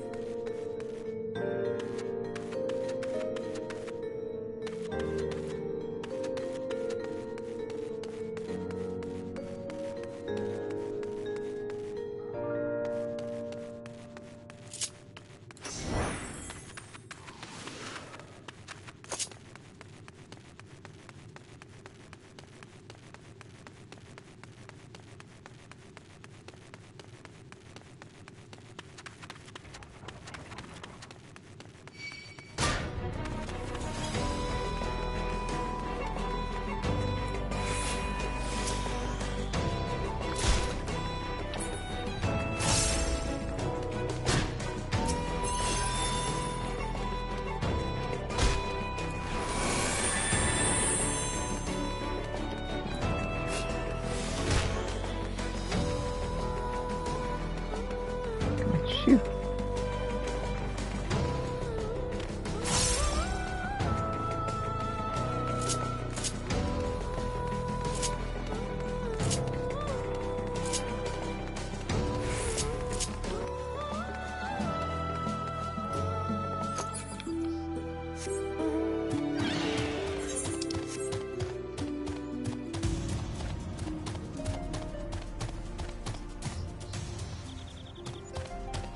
Level 4s, I should be able to take them on.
I'm mostly taking in the sights and everything that's going on around me.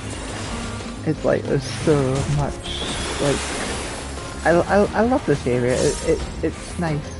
It's vibrant. It's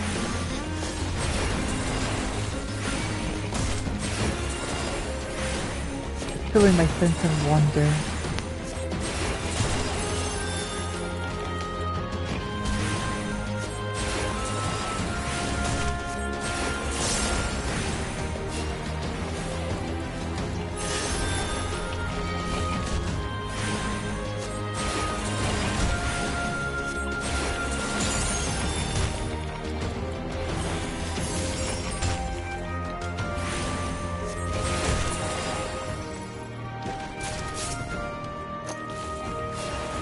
I got a chain? Oh my god, I managed to get a chain.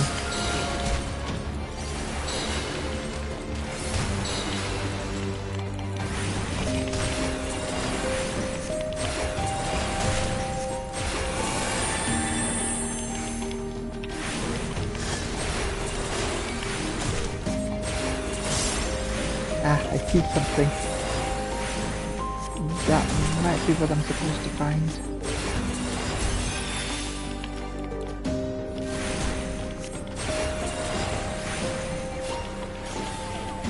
I'll deal with this guy first.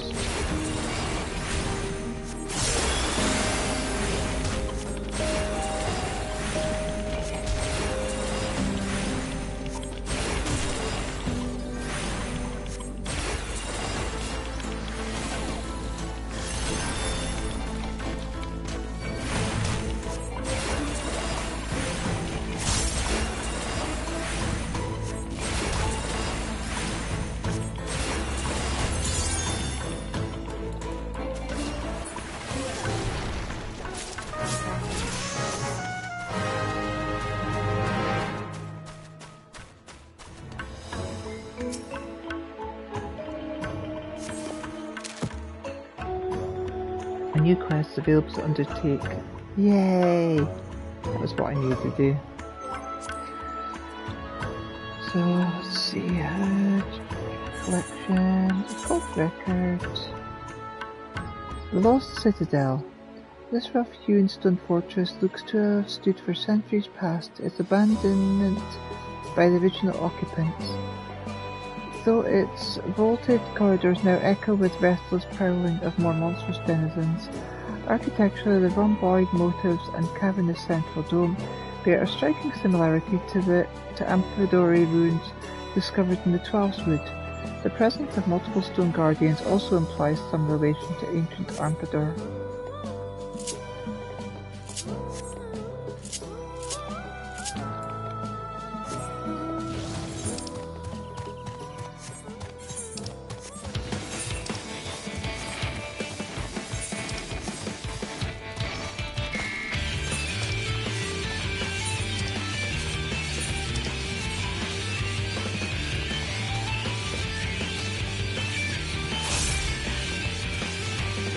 Big fat tacos, the big fat tacos, the big fat tacos so big.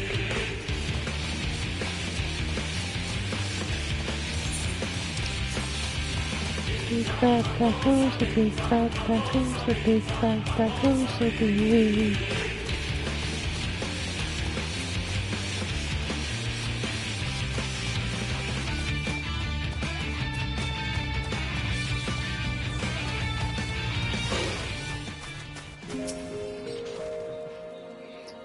If we're to solve the Isle's mysteries, we'll need to learn the truth behind the ruins dotted about the place. Take a good look around those structures to the south of the encampment and report your findings to the archive. A ruined land. The archive is keen to hear your depiction of the southern ruins. What did the ruins divulge? Don't spare a single detail.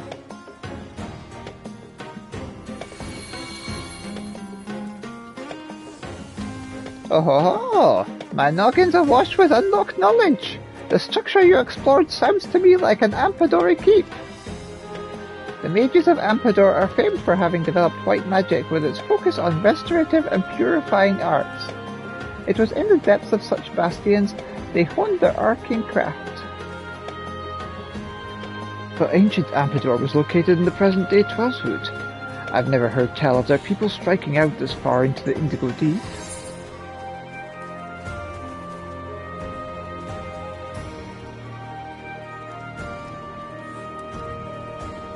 A keep of that size must have required a sizable workforce.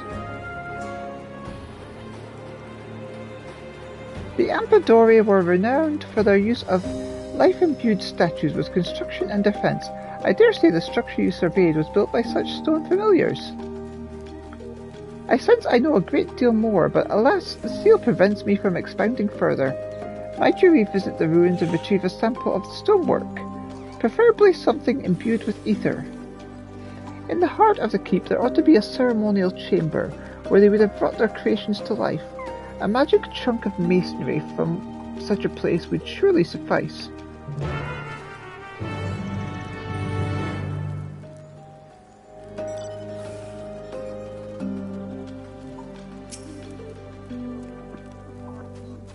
Fetch me a sample of ether-imbued stone from the ruins you visited earlier. That ought to aid in unlocking more of my knowledge. As far as I know, they hadn't discovered Amphodori ruins before I left Eorzea. Heard a fair few sites were found after the calamity, though.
Fetch me a sample of ether and gutestone from the ruins you visited earlier. That ought to do with unlocking more of my knowledge.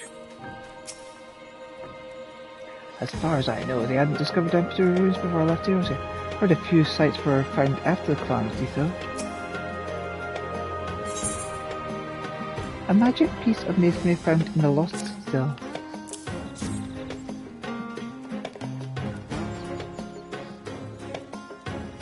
Oh, a fine sample indeed. I can feel the shuttered chambers of my mind creaking open.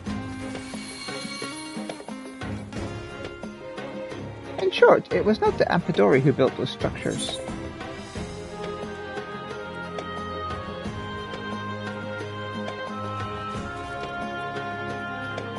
Do you think whoever summoned Iris might be responsible?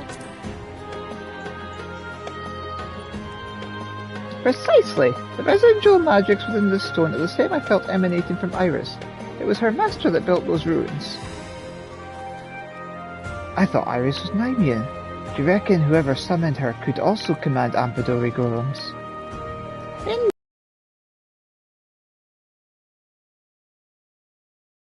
Unfortunately, I can't access the rest of my knowledge concerning the manor.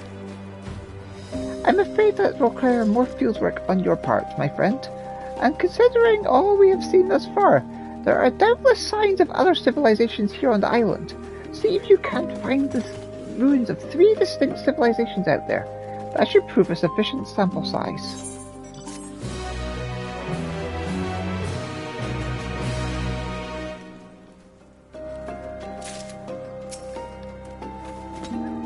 Return to me once you've surveyed 3 architecturally distinct ruins. That ought to be sufficient sample size. Seems like there's more than Ampidori ruins on Sat Isle.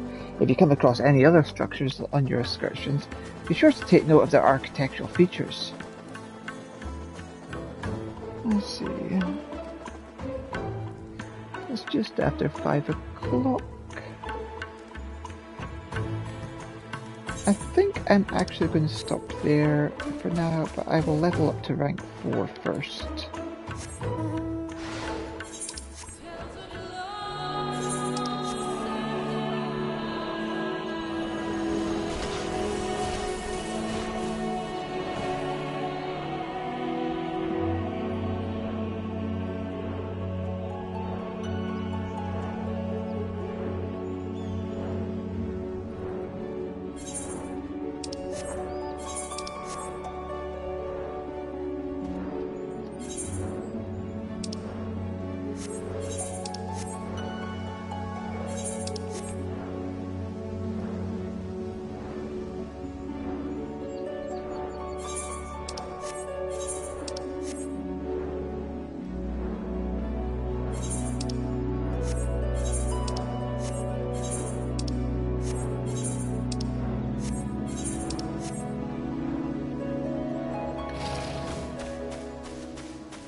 Oh, the music!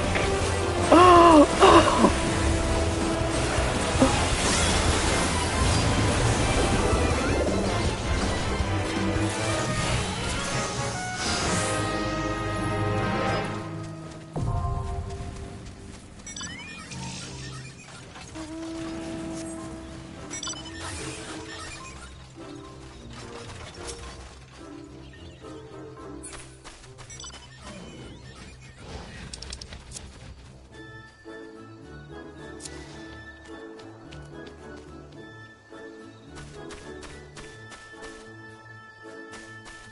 What do I do with this pot?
I have no idea what I'm doing with this pot.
Right, okay, I'm going to stop there for now.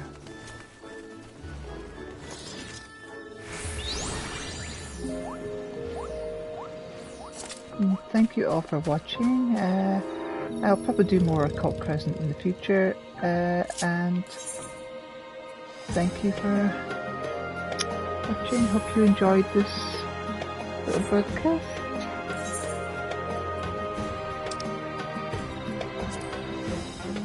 Bye for now. Mwah!